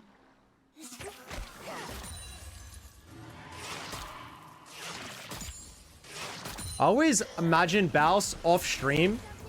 He's listening to Maroon 5.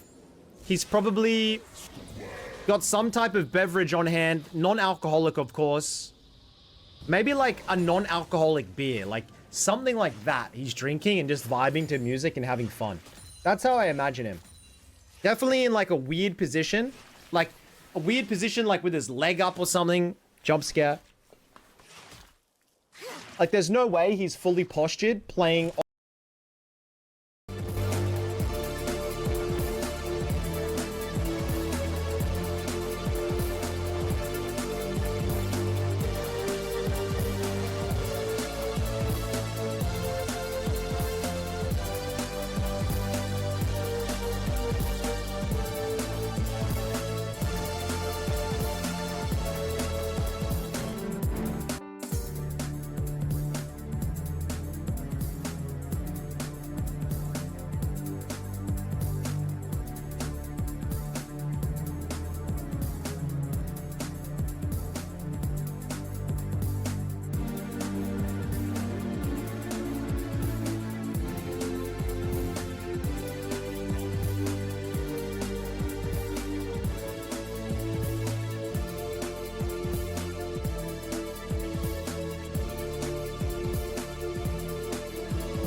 doesn't matter whether it's a tank, an automatic machine gun, a ship cannon, or anything like that. And they have dealt a death blow to the rule of law. Yeah. Let me read from the opinion written by Justice Amy Coney Barrett. Quote, And that's it. And open carry versus concealed carry? Yeah, exactly. And machine guns cost about a car. It's not quite illegal, but it's basically illegal for the most part. Yeah, no, I know that there are ways that you can do it, but those ways are usually allowed by the government, basically, right? And so that's really the point that I was making.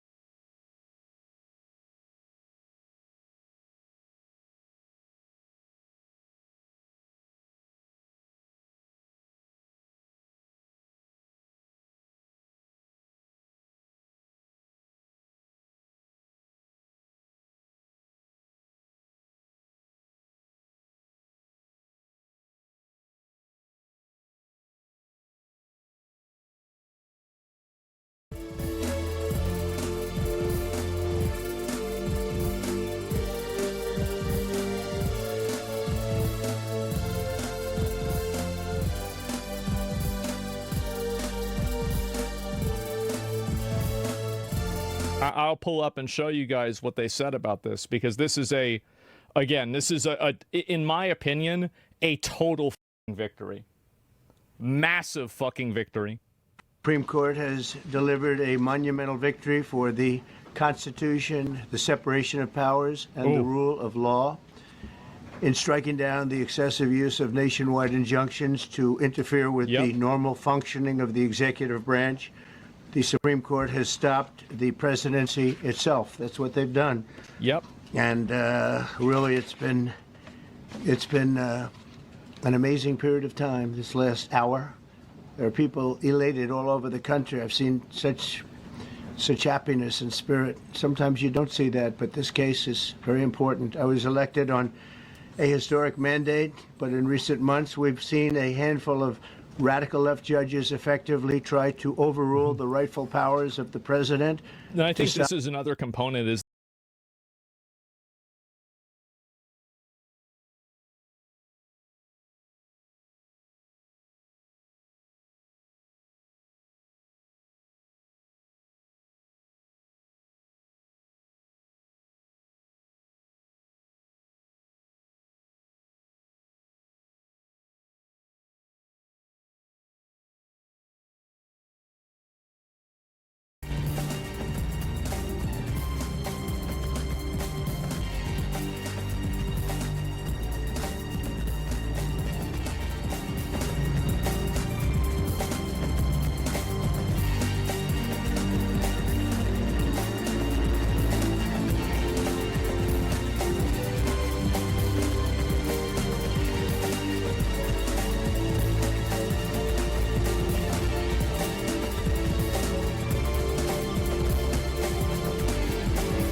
but in recent months, we've seen a handful of radical left judges effectively try to overrule the rightful powers of the president.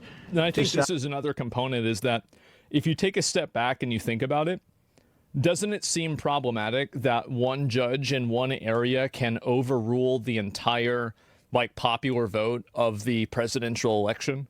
This seems like a very obvious power imbalance. It's clearly, it should not work that way. Stop the American people from getting the policies that they voted for in record numbers.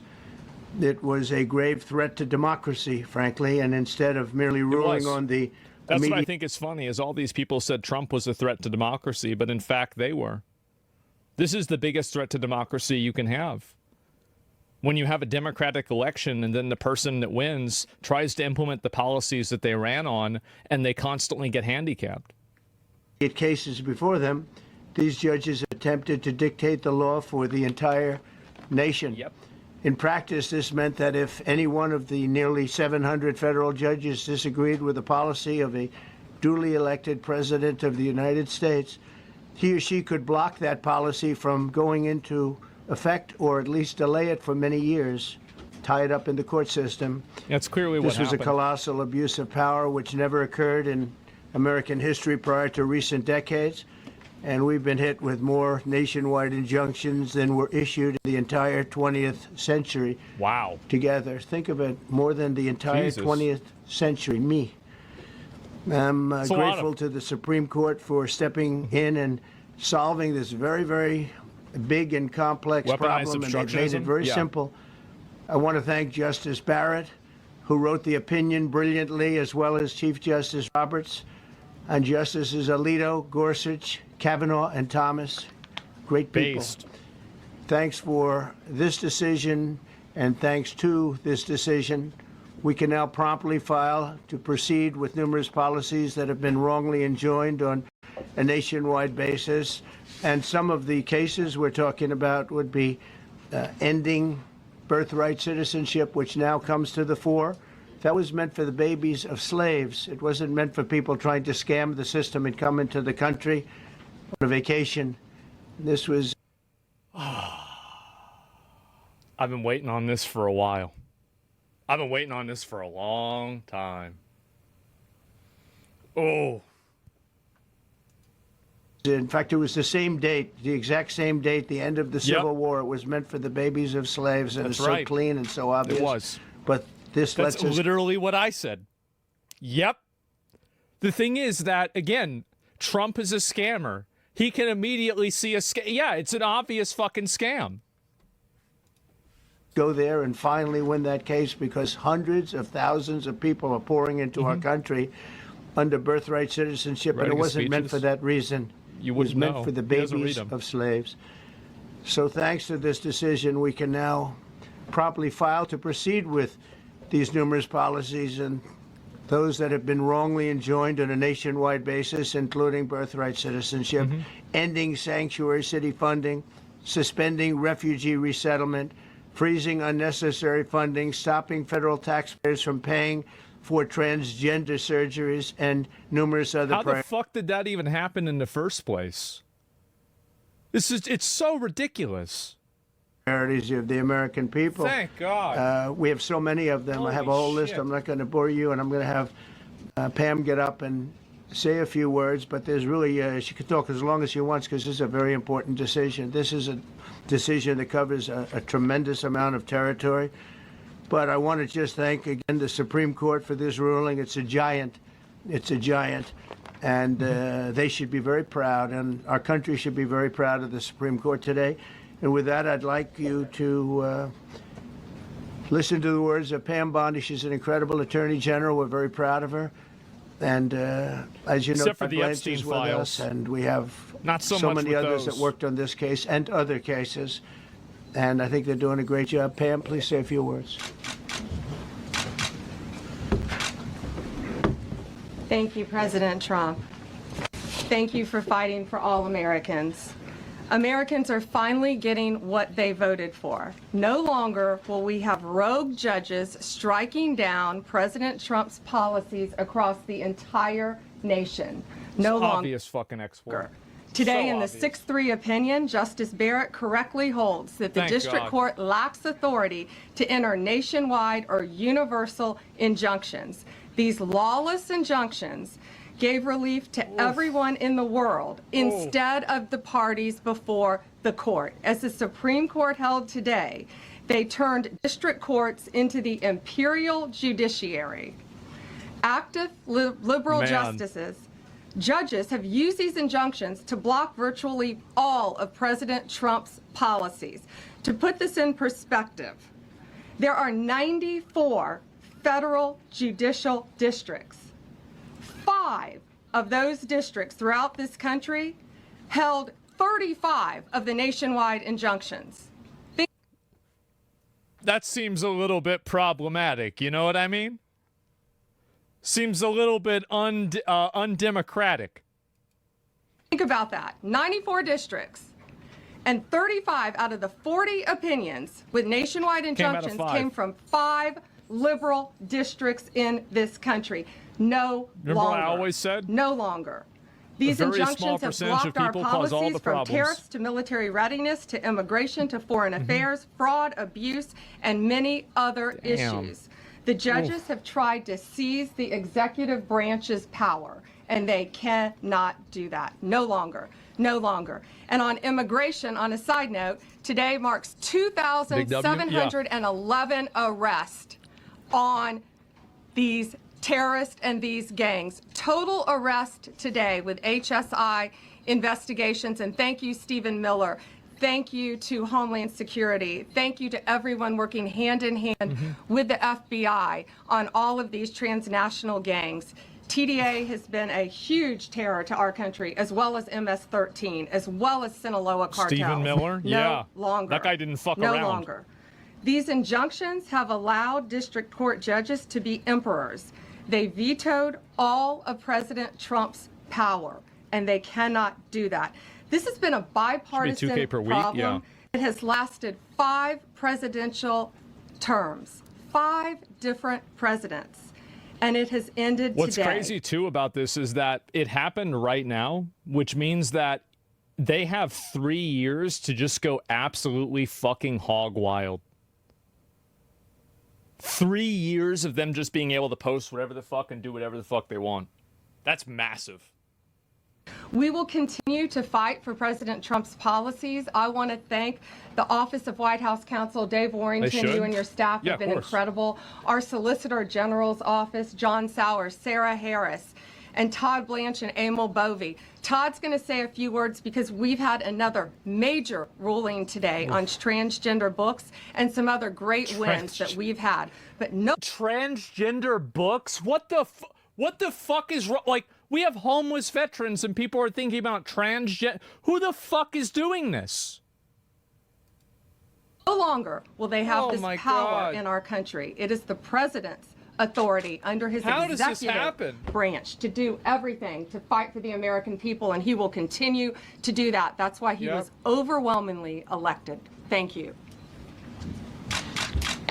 Thank you. Today's a great day for the rule of law. It's a great day for the Justice Department. Let's hear it. And it's one that's been a long time coming, and one that every American should have been waiting for with bated breath. And so I echo what the President said and Attorney General Bondi, that the Supreme Court did a great thing today, not only for this administration. It's rage bait. They make mountains out of molehills. No, the transgender ideology stuff is not a mountain out of a molehill.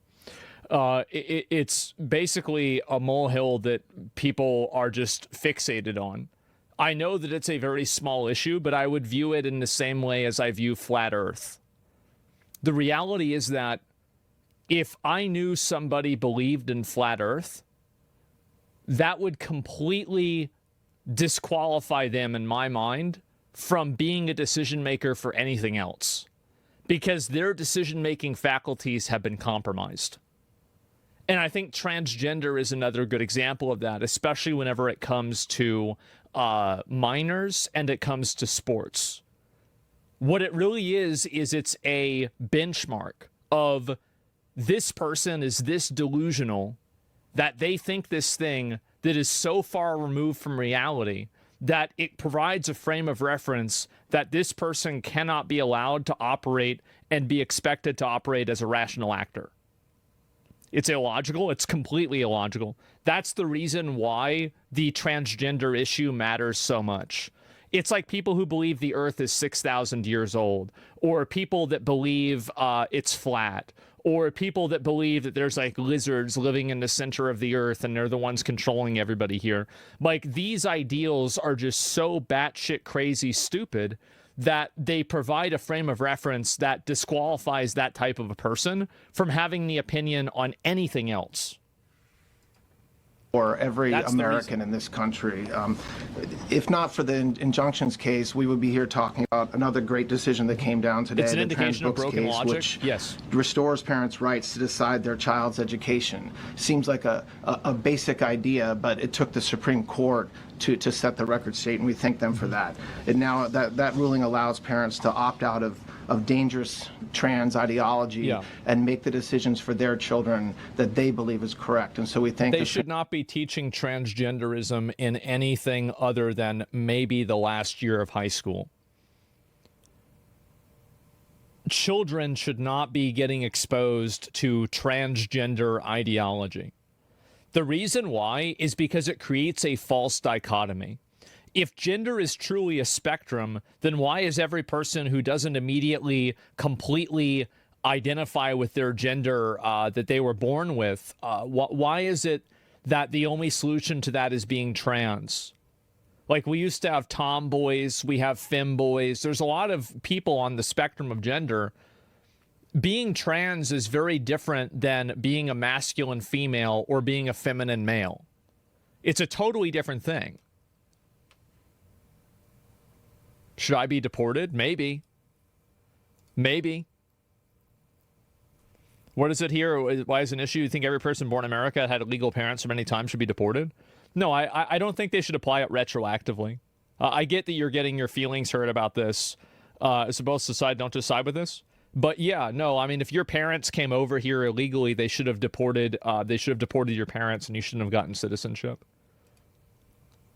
Like, obviously, like, it already happened, so it's hard to, like, revoking citizenship is something I feel like would be very problematic, especially it's like, how are we going to do that? But, like, it should have never happened in the first place. And I'm not going to, like, retroactively go back 50 years and punish you because of something that your grandparents did. No. I mean, kids don't have a choice where they're born. Yeah, but that doesn't matter. I mean, why would that matter? So the kids don't have a choice, so that means we just have to take every kid, every person that has a kid here? That's stupid. How is that in the best interest of Americans? It's not. It's an emotional argument. It's not worth taking seriously. For that. There's been multiple decisions over the past several weeks that just show why this nationwide injunction ban had to happen. Mm-hmm. For example, what I mean by that is local district court judges issuing decisions that are clearly contrary to law just because they don't like the policy of President Trump. And when it gets to the Supreme Court has to correct it. But that takes time. The Attorney General thanked our lawyers, and I'll do it again. Our lawyers are working 24 hours a day, 7 days a week to fight these injunctions and to emergency appeals, emergency stays, going back to the district court judge, asking them to change their view. And so their hard work is really paying off today. But over Someone saying compassion is bad?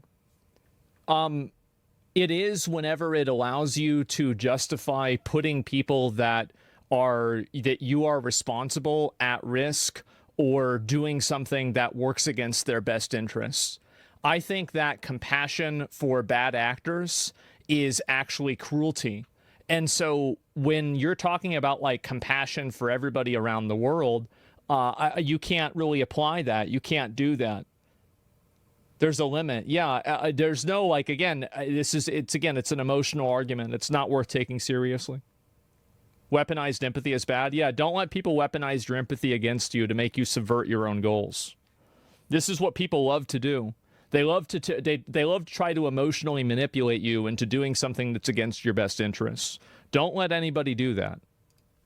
Past few weeks, we had a stay of an order that prevented DHS from moving aliens to a third country. We had a stay of an order that stopped the Department of Defense from implementing military readiness, the EO that President Trump signed. We had another stay of an order for... The damage charge are lying. Interesting. The charges are lying. The fuck? We're on the lake side. If you were really Title I, you'd be black. You would like the lake side. Legalize it ever again. Legalize because they dude.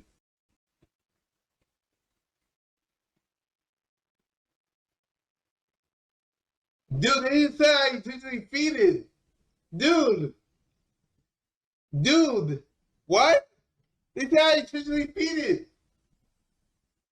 How did I intentionally feed?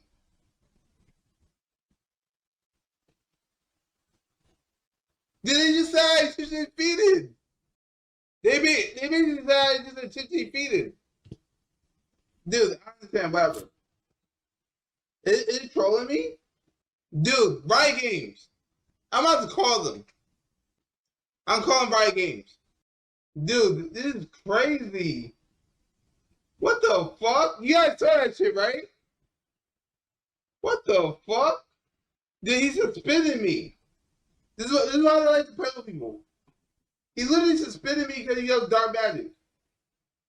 How is that toxic? Dude, like, she should have been banned. Like, why am I being banned? Hold on, give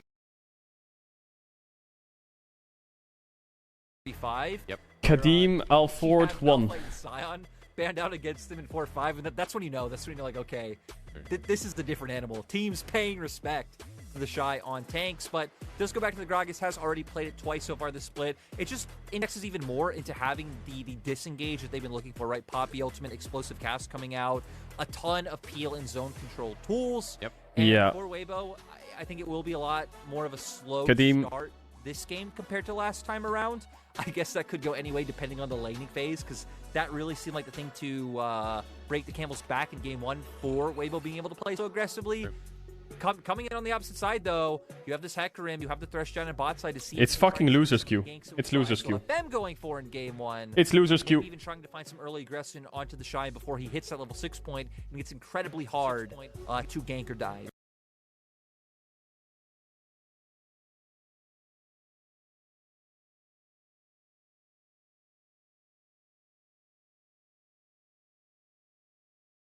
No, delete it! Wait, you're actually gonna hear me. What the f? Casual break steals. No! Bro, shut up.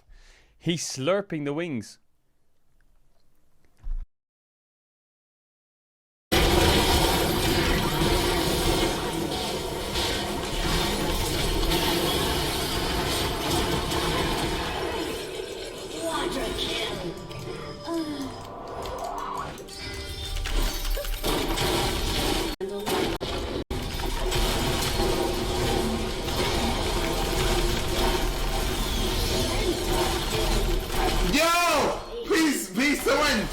Someone fucking ping that shit.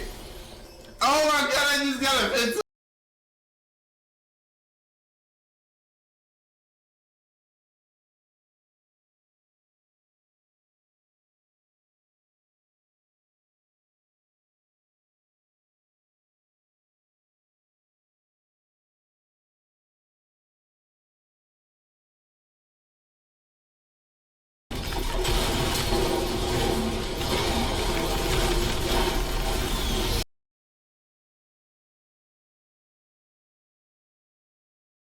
Yo, what up, Kadim? What up? How you doing, brother? Yo, do you want to play ranked or do you want to play? Normals. You don't want to play ranked? Dude, I have problems with rank. Why not? We could just play ranked. All right, but if we lose, you know you're challenger, right? Yeah, I'm challenger, but don't worry, it's all good. We're not gonna lose. I don't know if we're gonna win, but we're gonna win. Don't worry. You have a challenger player. Don't you think we're gonna win with a challenger player? I mean, I'm challenger too, but I'm only challenger in normals. I'm gonna support you this game, okay? You sure? Of course, man. Of course. Let's win this, bro. Let's win this. Wait, so Kadim, why'd you get banned on Twitch? My most recent ban was I said I was the only Egyptian, and they got mad at me. Wait, you said you were the only Egyptian? Yeah. I don't get it. Wait, they wouldn't ban you for saying that. Because I was racist against Egyptians. So they banned you for saying I'm the only Egyptian. Correct. I'm not. In other words. Oh wait, what do you like? You actually said you're the only Egyptian, or you said something else? I said something else similar to that, but yeah, basically that's basically what it was. Was it the N-word? Is that what you said? Because that's what I heard. I heard you said the N-word. That was the old ban. That was the old ban. Oh. I get banned a lot, actually. Like the rule breaker, huh? You're a bad boy. Yeah, well, I keep in the city. What else to do? You're from the Bronx, my friend. You're from the Bronx. Right now, I'm in the suburbs. How'd you like the Bronx? Yeah, the Bronx is tough. It was. I didn't want to go there again. What makes you say that? Were you a gangbang? You got ops? No, I mean, I used to do a lot of bad stuff, but like, I was a kid. I was a kid, so I can't really like. So you used to fight people? Yeah, I used to. Yeah, I had to. Hey, I was in the same boat, brother. I used to fight people all the time, bro.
Growing up in New York City is different. They had suspension records. That's like suspension. Like a whole bar. Oh, you got suspended at one point? At one point, yeah.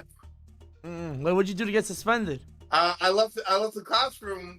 I was the first person to leave the classroom and have to go to the bathroom. And the teacher and the whole class tried to stop me from going to the bathroom. So I swung at the teacher from a distance, and I got banned. I got suspended. So the teacher didn't let you go to the bathroom. He swung on her. I swung at her from a far distance, like super far away. How'd you swing from a distance?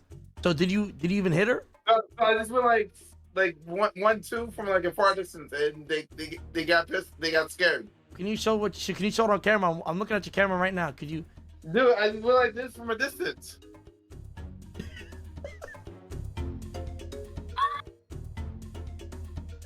You telling me you beat your teacher, bro? Come on, Kadeem. That's not nice.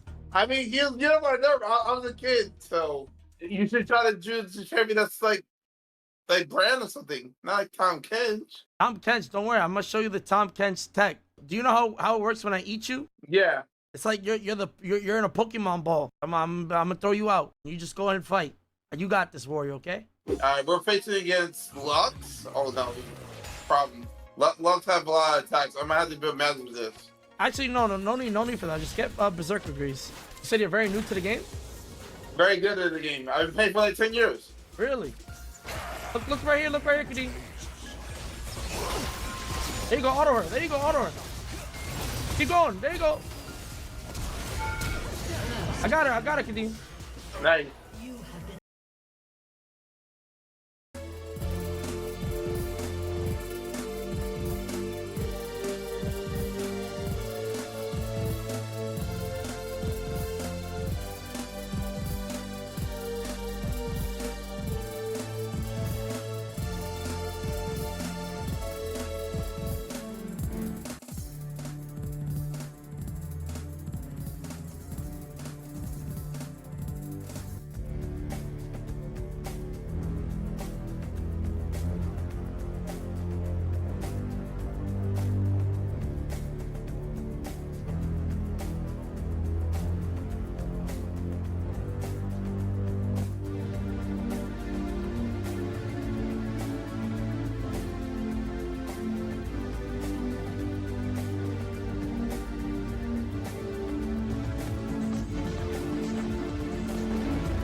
Run, Kadeem, run, just run.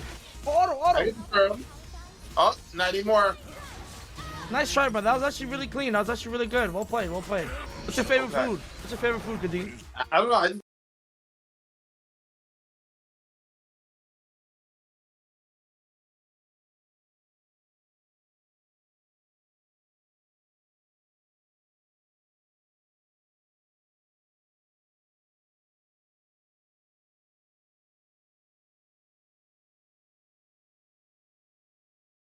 Eat whatever is available.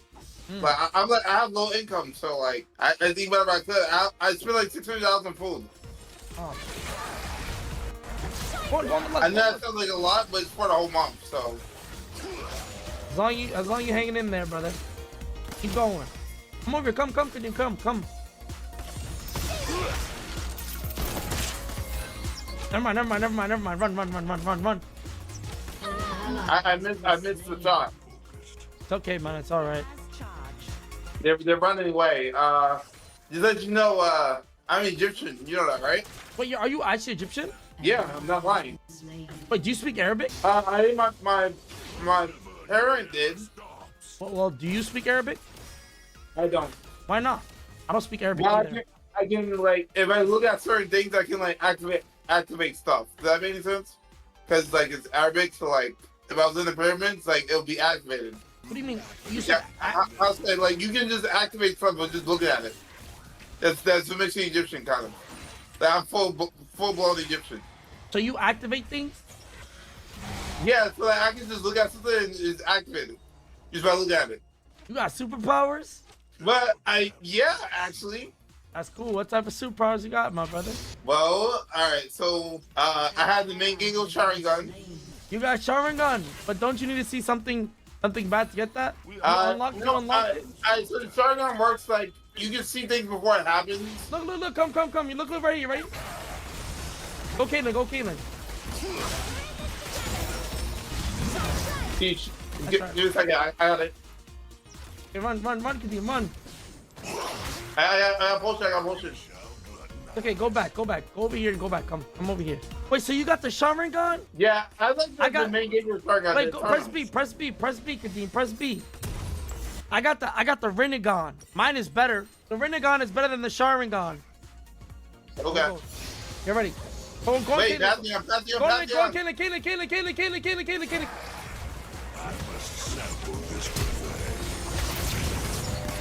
There you go. Now go Pantheon. Hit Pantheon. Keep hitting him. Keep hitting him, Kadeem. Keep hitting him. I got him. Keep hitting him, Kadeem. Keep hitting him. Go Lux. I think she's running now. There you go, Kadeem. There you go, my brother. There you go. I told you. Good job, Kadeem. Good job, bro. So, how many games have you actually played the League of Legends? I'm just wondering. How many games I played League of Legends? You said probably over 20,000 or more. I've been playing for over 11 years. So wait, so you play ranked all this time? Yep. That's how you get better. I think that just makes you toxic. Yeah, it does make you toxic. I'm going to this bush and I'm telling you when to go in, all right? Go ahead, walk up on Caitlyn. There you go. Come over here, Kadeem. I'm here. Keep going. Keep fighting. There you go. Forward. Attack, Kadeem. Attack.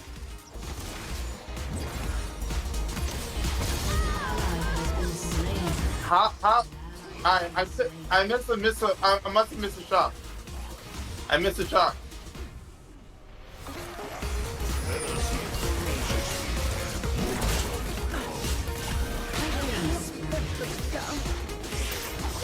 Okay, it's all right. I got it. I just double kill them. Yeah, I'm smurfing on them, bro. It's all good. That's the process. Do I'm an extra dodger. You're gonna dodge it. You got the Sharingan on. Go ahead, dodge it, Kadeem. You got the Sharingan. Show me the Sharingan. I like the Sharingan.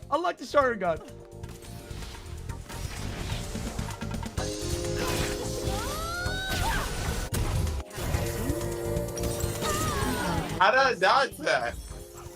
I used potion.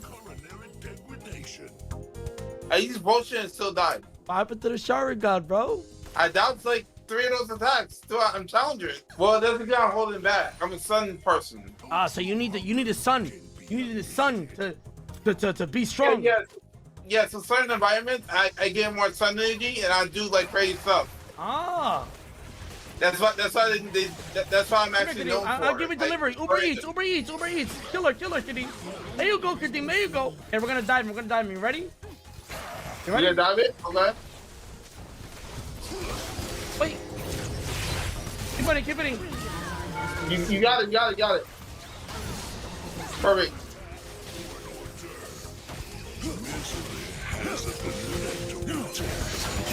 Uh-oh.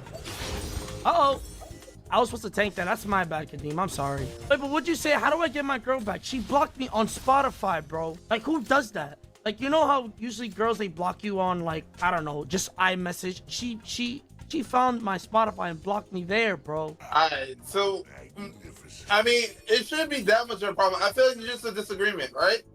Yeah. Well, it was more of a disagreement, you know? She lied to me, so I got mad. Do you know why she lied, or it was just a lie? But come over here, Kadeem. I know why she lied. No, we can fight. Get ready. There you go. Run him down, Kadeem. There you go. Wait, so how to get my girl back? Just bring her flowers? You probably have to do the apology and then bring her flowers, and then be like, "Oh, I'm sorry. Next time you lie, I won't get mad." GG. So I should be okay with her lying? Diver, Kadeem. Guy diver. You should be okay with her lying, but I got hit by that. You got it. You should be okay with her lying, but you just have to have a good reason behind it. That's all. I know that sounds dark, but like sometimes they have good reasons. They probably just didn't want you to know about something that's like petty. Does that make sense? No, I shouldn't. But then that's manipulating. He's gonna be okay with just lying. That's encouraging bad behavior. True. Maybe you should say that. I'm trying to think. So maybe you should just bring her flowers and say, "Sorry, I over-exaggerated. I just played too many League of Legends games." So to manipulate her. I like that. You gotta do that with the League of Legends games. Just be like, "Oh, I played too many League of Legends games. I get serious sometimes, you know." But just don't lie to me because I'm your friend, you know? We're supposed to be on the same team. A little gaslighting. I like that. Just blame it on League of Legends. Or I blame her. I got you, Kadeem. You saw that? Yeah. So get ready. Come over here, Kadeem. Blame it on League of Legends. Forcing reinstatement of fired executive branch employees entirely within the president and Article 2, his right to do. We had a stay of, as you all know, of numerous Doge cases. And again, every one of those stays requires a tremendous amount of work and effort by the lawyers and parties involved, and they should be doing other work. They should be doing the work that the president and this administration demands and has a right to demand, and not fighting these local judges who don't make decisions based on the law. They make decisions because they just simply don't agree with the administration's decision about a policy, and that's right. I think that's a very good point. Is like the entire premise that the judicial branch is completely unbiased is completely untrue. If that was true, then you wouldn't have people that are arguing about which president gets to appoint which judge to the Supreme Court. It obviously is something that matters. Thank you. And by the way, these people also love to complain about activist judges whenever Kyle Rittenhouse was declared innocent. Do you remember that? They were really mad that judge was biased. So, I mean, there's precedent for this with everybody. Any questions? Oh, here we go. Yes, for Pam, please. Go ahead. Sure. Thank you, Madam Attorney General. So, as you know, the Supreme Court did not rule on the underlying constitutionality of the President's birthright citizenship order. So, what is the plan now? Are you going to try to implement the EO just in states where there isn't a legal challenge? Yes, so birthright citizenship will be decided in October in the next session by the Supreme Court, unless it comes down in the next few minutes. I guess it could come down. I think they're still deliberating right now on some cases. As you heard, we just got transgender books, which is a huge win. But most likely, that will be decided in October in the next session. However, it indirectly impacts us because, as you correctly pointed out, if there's a birthright citizenship case in Oregon, it will only affect the plaintiff in Oregon, not the entire country. So yes, it's indirectly, but that's pending litigation, and we're waiting on that in the next term. And how concerned are you that the Supreme Court will come back and determine that the executive order is unconstitutional? Oh, we're very confident in the Supreme Court, but again, it's pending litigation, and that will directly be determined in October, but it indirectly impacts every case in this country, and we're thrilled with their decision today. Peter. Madam Attorney General, thank you for being here to take our questions. A couple questions to the both of you. The EO has a 30-day grace period before it goes into effect. Is there any thought about trying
trying to make it effective immediately within that period of time?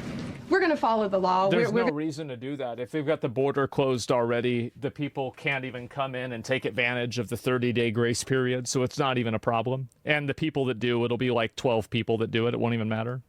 We're going to make those decisions, and we're going to do what's right in the bounds of the law. Yeah, I'm just being honest. And then the DOJ didn't ask the justices to rule on the merits of the birthright and citizenship ban, just for explanation purposes, why? Sure, because that's going to come down in October.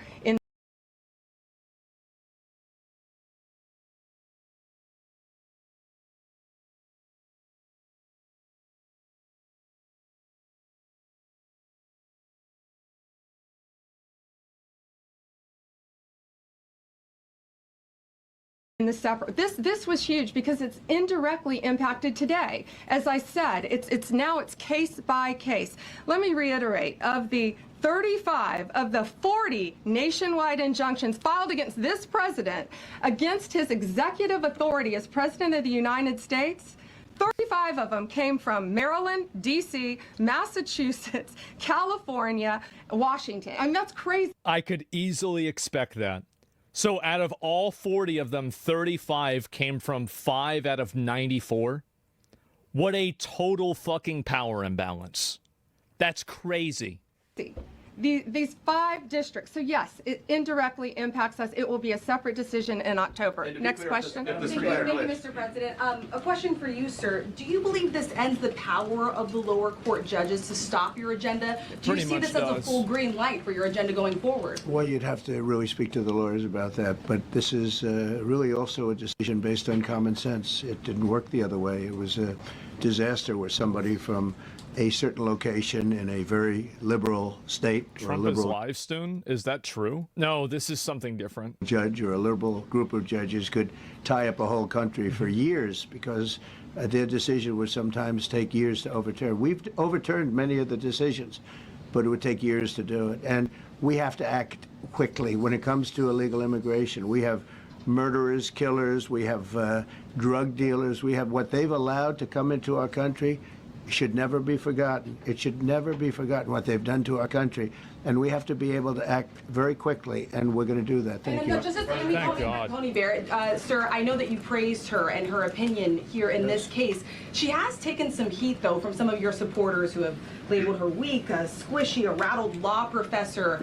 What is your take on that? I don't know about that. I just have great respect for her. I always have. I love how like she just basically puts out a bunch of these like insults that like she got from Twitter, and she's like says to the president, "Well, do you agree that she sucks?" And her decision was brilliantly written today, from all accounts. Yeah. Transgender rulings, Mr. President. What would you say to Americans who fear that this is more and more concentration of power in the White House and the executive? Well, people voted for that in the White House. Logically, your argument makes perfect sense. Maybe try putting yourself in the shoes of someone in that specific scenario. Like an illegal immigrant child with citizenship may be difficult. Well, if they already have citizenship, I don't want to take it away. I just don't want it to happen anymore. I don't want to retroactively remove citizenship. I feel like that would be...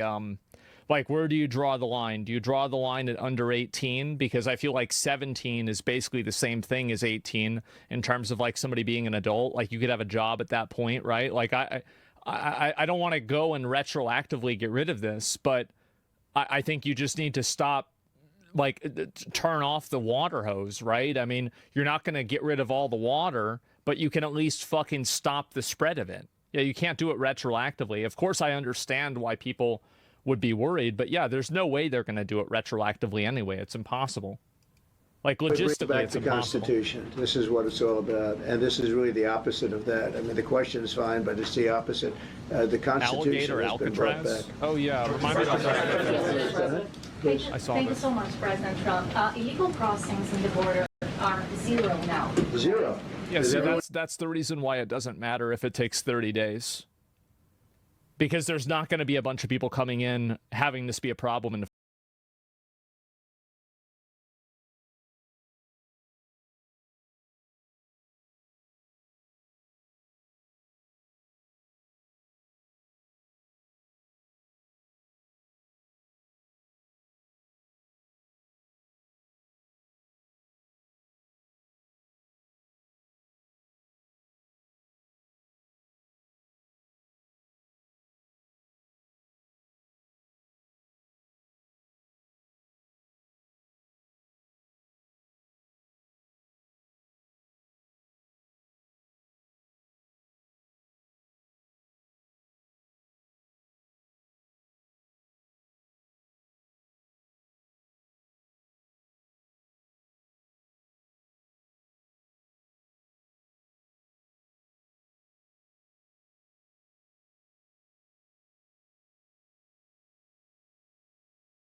in the first place.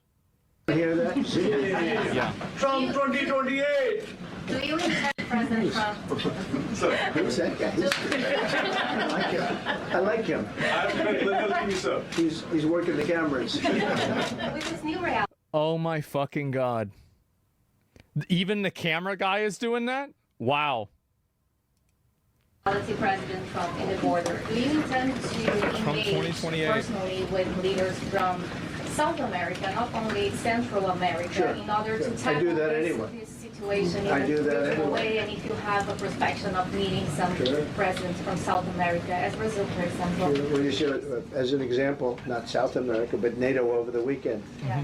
They have great respect for our country now. They did things that nobody thought was possible. They took funding from 2% to 5%. Nobody thought they'd ever pay the 2%, and now they're paying the 5%. Wow. It's over $1 trillion more a year. Think of that, $1 trillion. Nobody thought that could happen. That's a different group of people, different countries. But we get along with a lot of countries. We are respected again. Our country, the U.S., is respected again. Was not respected 6 months ago. Man. Yeah, go ahead, please. Yeah, Mr. President, you have a deadline coming up on trade in 2 weeks. Which countries, if any, on trade, on tariffs, sir, which countries, if any, are close to agreements with the administration? Well, that's an interesting question. We've made a deal with China. We've made a deal with... You made a deal with a trade deal with China. Oh, boy. Probably 4 or 5 different countries. With the UK, it was a great deal for both. Right. And we're in the process of making some others. But ultimately, in fact, Scott is here. And Howard Lutnick, these two guys have been doing an incredible job, and the people that work with them have been doing an incredible job. But, you know, we have 200 countries, you could say 200 countries plus. We can't do that. So at a certain point over the next week and a half or so, or maybe before, we're going to send out a letter. We talk to many of the countries, and we're just going to tell them what they have to pay to do business in the United States. And it's going to go very quickly. But some of the bigger countries, so India, I think we're going to reach a deal where we have the right to go in and trade. Right now it's restricted. You can't walk in there. You can't even think about it. We're looking to get a full trade barrier dropping, which is unthinkable. And I'm not sure that that's going to happen. But as of this moment, we've agreed to that, go into Indian trade. We're going to be trading in China. That's going to come a little bit down the road, but we're going to be trading in China. We have a lot of great things going, and we're getting along with countries, but some will be disappointed. Isn't it crazy? Like, I feel like, I don't know, it seems like the tariffs kind of worked. Because they're going to have to pay tariffs. And we've taken in already hundreds of billions of dollars in tariffs. No inflation. The only problem we have is we have a Fed guy that doesn't understand what's happening, and it would be great if he'd lower the rate because we'd be able to borrow a lot cheaper. Who would have thought? Yeah, go ahead, please. A question. Why don't we keep it on this subject? This is such a big subject. You know what? Trade is so big, but this, I don't know, in a certain way, this might be bigger than trade. I think this is bigger than trade. Yes, please, go ahead. I was wondering, though, if you could... Go ahead. Sir, on transgender ruling, the Supreme Court ruling that parents with religious objections can pull their kids out of public school lessons that use LGBTQ. I disagree with that. I don't think that it should be for a religious reason. I think that a parent... okay, so I disagree with this in 2 ways. Number one, I disagree with this because it should not even be taught in the first place. Number two, I disagree with this because I don't think that religion gives you a unique ability to not listen to something. I think any parent should be able to say that my kid shouldn't learn this. You shouldn't, like, religion is not a magic get out of jail free card. If this doesn't align with your ideology, then your kid shouldn't have to learn it. You shouldn't need a religion to say no. I agree with the principle, but you guys can see clearly what the difference is that I'm talking about. Materials. It's a great your reaction to that ruling today. This sets a precedent. It's a great step. I'm happy to see it, but I'm bringing up my point of view, and I think a lot of you guys agree with what I'm saying. The ruling was a great ruling, and I think it's a great ruling for parents. It's really a ruling for parents. They lost control of the schools. They lost control of their child. And this is a tremendous victory for parents. And I'm not surprised by it, but I am surprised that it went this far. It took us to... too. It was such a huge miscalculation to try to push trans stuff to kids. Massive miscalculation. I think it alienated a lot of people away from LGBT. And I think, honestly, the entire idea of LGBT and being transsexual, it shouldn't be involved with LGB. Being transsexual is how you see yourself. Being gay, lesbian, or bisexual is how you see other people. One of them is a sexual orientation. The other one is a gender identity. These are two very different things, and they should have never been combined in the first place. It's illogical. It doesn't make any sense. Bring life back to normal. So wonderful. It's parental. And I kept saying, we will give you back your parental rights. They were taken away, and this is a tremendous victory for parents. Yeah. Mr. President, if you look at the back at the last week, it's been extraordinary in terms of the action in the Middle East. You were at The Hague. Yeah, I'm wondering now, hell of a week, hasn't it? I'm wondering now if you action in the Middle East. You were at The Hague. I'm wondering now. Hell of a week, hasn't it? I'm wondering now. It's been a crazy week. He's right. Crazy fucking week. If you believe that Iran, I'm wondering now, sir, if you believe that Iran has given up its long history of ambitions with nuclear weapons, or what you would like to see from them temporarily to prove that they do, and what type of meetings is your administration looking for next week with Iran? So Iran wants to meet. As you know, their sites were obliterated. They're very evil nuclear sites. They were now has been proven. We had some fake news for a little while. The same people. Sure did. Sure fucking did. People rooting for the terrorists supporting Iranian government. Insane. That covered the Hunter Biden laptop was from Russia. The same people that did 3 or 4 other Russia hoax. But on their no, wait, just listen. They came up with something that delayed the credit that our great pilots and these great what talent that was, and they hit it right down in the spot. 52,000 feet. Think of this dark, no moon, you couldn't see a thing. And they hit the refrigerator door, as they say. That's the size of a target. And overwhelmingly, and it's amazing what was done. We're the only ones that could have done it. And we took out the 2 of the other sites also, in addition to that. We finished them all. That was a very evil intention.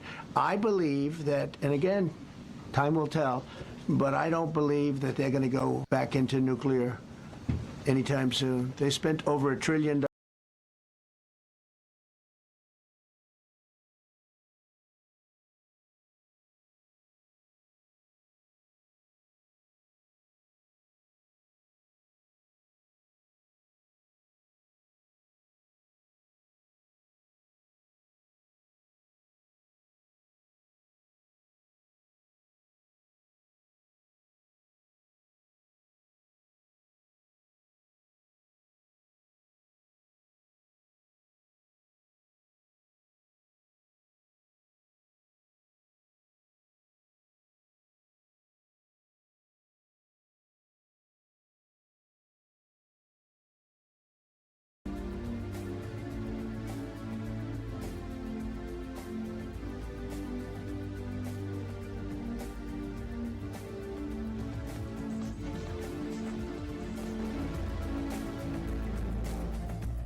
on nuclear. Of course they're not going to. Everybody who was advocating for it is dead, and they blew up the sites, and everything's destroyed after they invested probably hundreds of millions of dollars into it.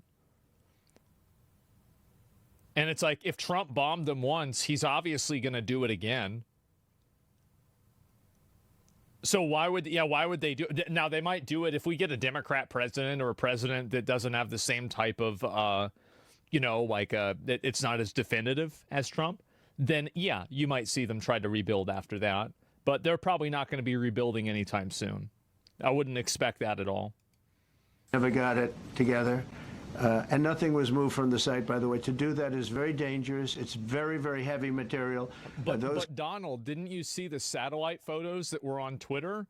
Wait a minute. Well, what about all the trucks? Donald, didn't you see this thing that was on the satellite photo that's publicly being circulated? Like, doesn't this disprove the Mossad and the CIA's intelligence briefings? Cars were most likely the cars of Masons because they were pouring concrete at the top, at the hatch, as you know, the hatch going into the nuclear site.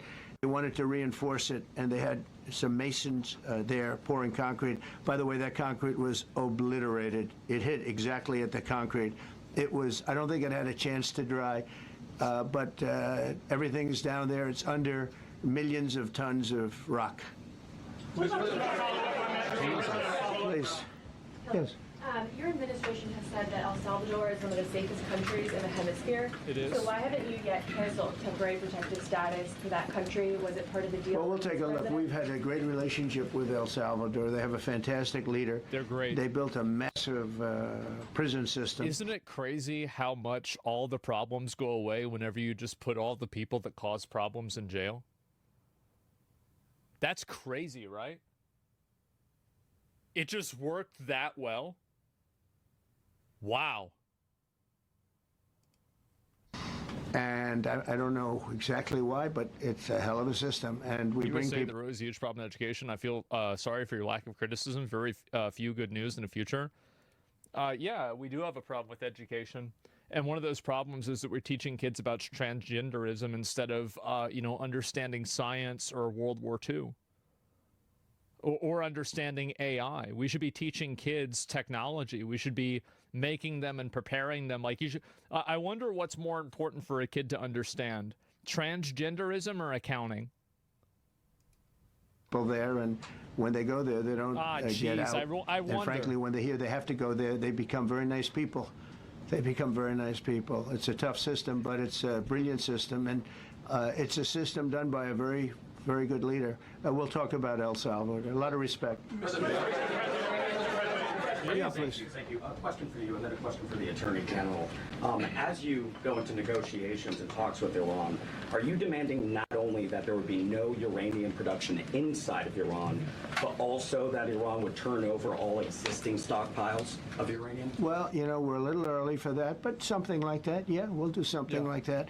Let me say that I've been saying for 25 years, even as a civilian, you cannot let them have a nuclear weapon. And that's what happened. It's been obliterated. It would be years before they could ever get going. And I really think it's probably the last thing. They have to recover from a hell of a tough war. Would you also be demanding that the IAEA have full rights to inspect in Iran? Or somebody, or somebody that we respect, including ourselves. And a question for both the President and the Attorney General.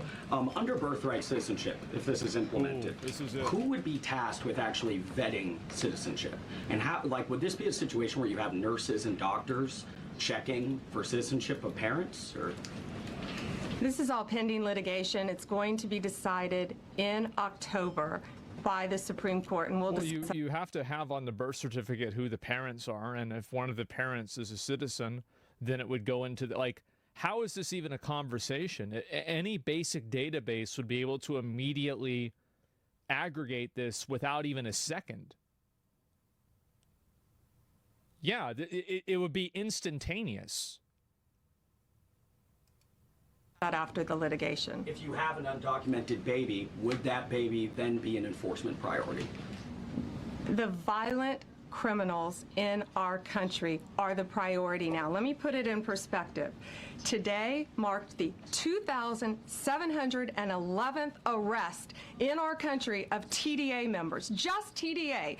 Everyone in this room. How did they have 2,000 members in America? That's insane. Agrees. They are one of the most violent criminals. Just TDA.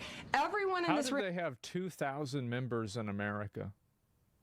That's insane. Agrees. They are one of the most violent criminal organizations in the world. And the Biden administration let them walk into our country for the last 4 years. 2,711 of them today have been arrested in our country. That is the priority of Donald Trump. That is the priority of this country, of Homeland Security, of all of our lawyers, of FBI. That's the priority. That will be discussed in October when the Supreme Court hopefully rules in our favor, and we're very confident of that. But you should all feel safer now that President Trump can deport all of these gangs, and not one. How about a fake parency issue? This can be sold as a service? Yeah, I'm sure there's always going to be exploits and people trying to take advantage of a system, but just because there's people taking advantage of a system doesn't mean that you shouldn't try to make a good faith effort in order to make the system fair and equitable and work properly. Like, every system is manipulated and gamed in different ways. District court judge can think they're an emperor over this administration and his executive powers, and why the people of the United States elected him. Just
birthright citizenship, some of the worst people, some of the cartels to get people into our country, just so you know.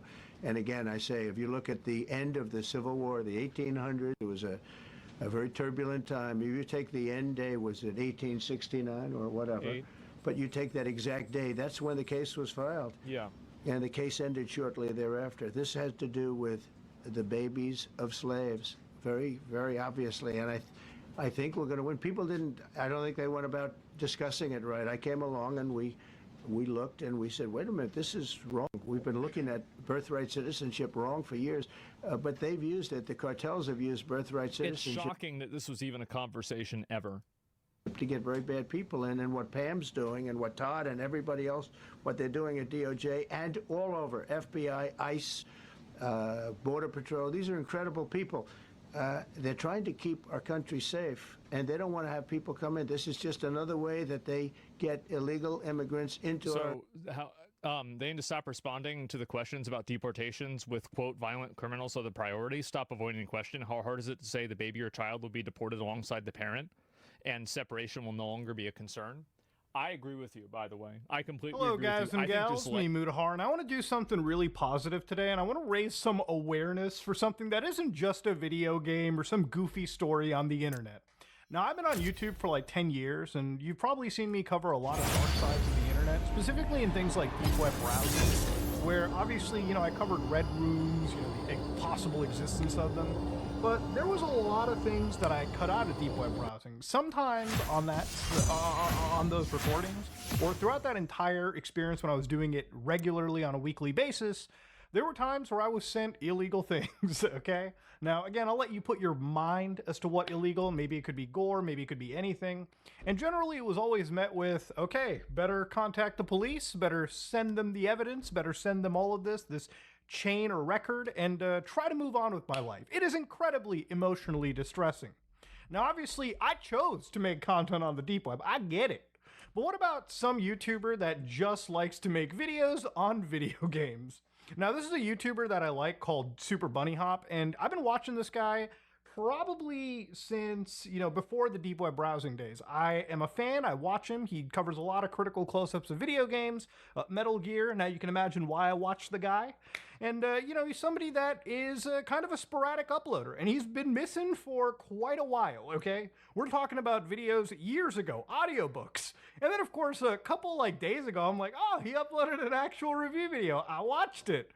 And then the next one was my HOA sent me gore photos after complaining about the Airbnbs. That title alone, when it hit my phone, felt like a fucking flashbang going off. And I might be like, oh wow, big fan, you're not even subscribed. I want to address an allegation like this. I'm also not signed in. I have a virtual machine for my YouTube channel so I don't get hacked. Pro tip right there. But anyways, I wanted to see exactly how it was, and thankfully George just gets right into it without the yaponomics. Watch this. My HOA sent me gore photos after complaining about the Airbnbs. There they are. 3 pages of gore photos, 3 pages of death threats, and 3 pages of legal threats. Holy, I should not be laughing, but to be honest with you, I'm not even just completely like talking out of my ass. This might be one of the friendliest HOA organizations that I've seen so far, like unironically. Now, you might be wondering, what could have brought all of this, Muda? Why would they send this like gaming YouTuber something like this? Why would they even go? Apparently, he made a actual public comment somewhere around April 29th of 2025 this year, and it's because of this he started to actually get crazy death threats. So I wanted to read some of these death threats that he provided over here just to read, and they were a little unhinged, okay? One rando user goes, I was hired for one reason, to make sure you have a good night's sleep. I will then go back to my country, as if like some dark web assassin just fucking is sending you like the scariest shit possible. After that meeting, you are history, bitch! Either you leave on your own accord or we will make you leave by any means necessary. That is a promise. Are you even in the country legally? Time for you to John Pablo Escobar. This whole condominium hates your guts. Watch your back. Oh man, that is some 4chan levels of responses right over there. And of course, you can go further into this. You brought this on yourself. No one will miss you. If they can find. I assume they can find your body. It is what it is. A lot of these are kind of, you're labeling these individuals as like possible illegal Hispanics. I don't know where that kind of comes from, but I don't really think it even matters. Whether you're legally in the country or not, the fact that Gore was sent alongside what seems to be legal paperwork is distressing enough for me, okay? That's just the most unhinged shit that I've seen probably on my entire time in YouTube. He made one complaint, and all of a sudden this guy gets it. And to be fair, Super Bunny Hop's a guy that I think is, generally a very good soul. He's a very like relaxed person, okay? This guy is about as laid back, relaxed as you can imagine. When you're sending, basically Mr. Rogers on like gaming YouTube shit like this, there has to be a special place in hell for you, okay? In fact, if you never believed in hell before, you probably want to start believing now, because you have to be a real unhinged evil fuck to do this in the first place. Now, again, a lot of this is an allegation, not a statement of fact. I don't want to get, I can handle legal threats, okay? But sending me actually, I can handle death threats. I can handle Gore sent to my house at this point. I probably can't handle the legal threats, okay? It would just add extra stress to my life. But that's not the point of the video. Ninth public comment made at City Hall is mentioned, and in every one, including those sent to the elderly, there was no real disclaimer nor warning about the Gore photos. If you were reading through this packet, you were suddenly hit with an eyeful of emotional distress. And in a lot of contexts, doing something like that counts as a felony, so please let me get these out of my sight. So, police reports have been filed, lawyers have been contacted, and I am already well in the habit of documenting everything. Unfortunately, I gotta keep details fairly lightweight and the video short. The exact logic behind why in the world they thought this would be a good idea will be a better question answered in court. Now, obviously, this is a good thing to do. A lot of people sometimes make videos about this kind of shit when something happens, instead of going to cops and lawyers, which is, again, the dumbest thing that you can do. Generally speaking, anytime I've engaged with, cops, or anytime I've retained, legal stuff, I've always completely stayed quiet on the matter, and that's, again, that's just for your safety, that's for your case's safety. And generally, once you want to expose the shitty things to the world, you can do that after your time in court. Now, obviously, lawyers are pretty expensive to hire, and George is not somebody that is, sitting on millions of dollars, okay? This is not somebody that, has made crazy life-changing money. This is just somebody that's a humble little YouTuber, and, he's got his own thing going on. But unfortunately, one of the things is he's got an elderly mom. So obviously the amount of money required to take care of your elderly parents is, again, going to be an attack on finances. And that's just a reality that many people have to live with. So he started this GoFundMe, and I know that endorsing GoFundMes can be a little bit of a hazardous guess, but honestly, I don't ever expect George, of all people, to be scamming people. And if he is, God, man, the world is even darker than I ever imagined. But yeah, anyways, he started this GoFundMe to help him, pay back some of the actual savings that he had to drain out, because some of the actual payments that this HOA was charging him was insane. But also, he wanted to raise money just so that they could fund the lawyers in this case to fight against these fucking assholes. And of course, one thing that always blew me away too was when he actually showed some of the receipts of what this organization was charging him. Allegedly, of course. Attempts at charging us special assessment fees, and then there was this $3,000 capital contribution bill, which is usually part of a condo's closing costs.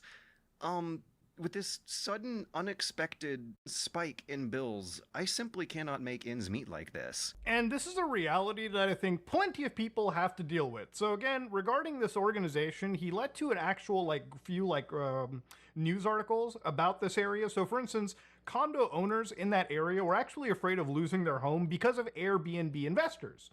So according to this one news article by Fox, for instance, right over here, one person says, she and her other condo owner said Airbnb and other STR investors are taking over the downtown high-rises and allegedly allowing drugs, prostitution, and wild parties to run in the building. And they're forcing many of the owners out with these exorbitant homeowner association fees, which is not something, again, that really fucking shocks me. This is also the same place that's apparently getting sued by, I believe, a fire insurance company for alleged fraud. And you have to be a special type of fucking disgusting company for me to even think, you know what, in this case, the insurance guys are good.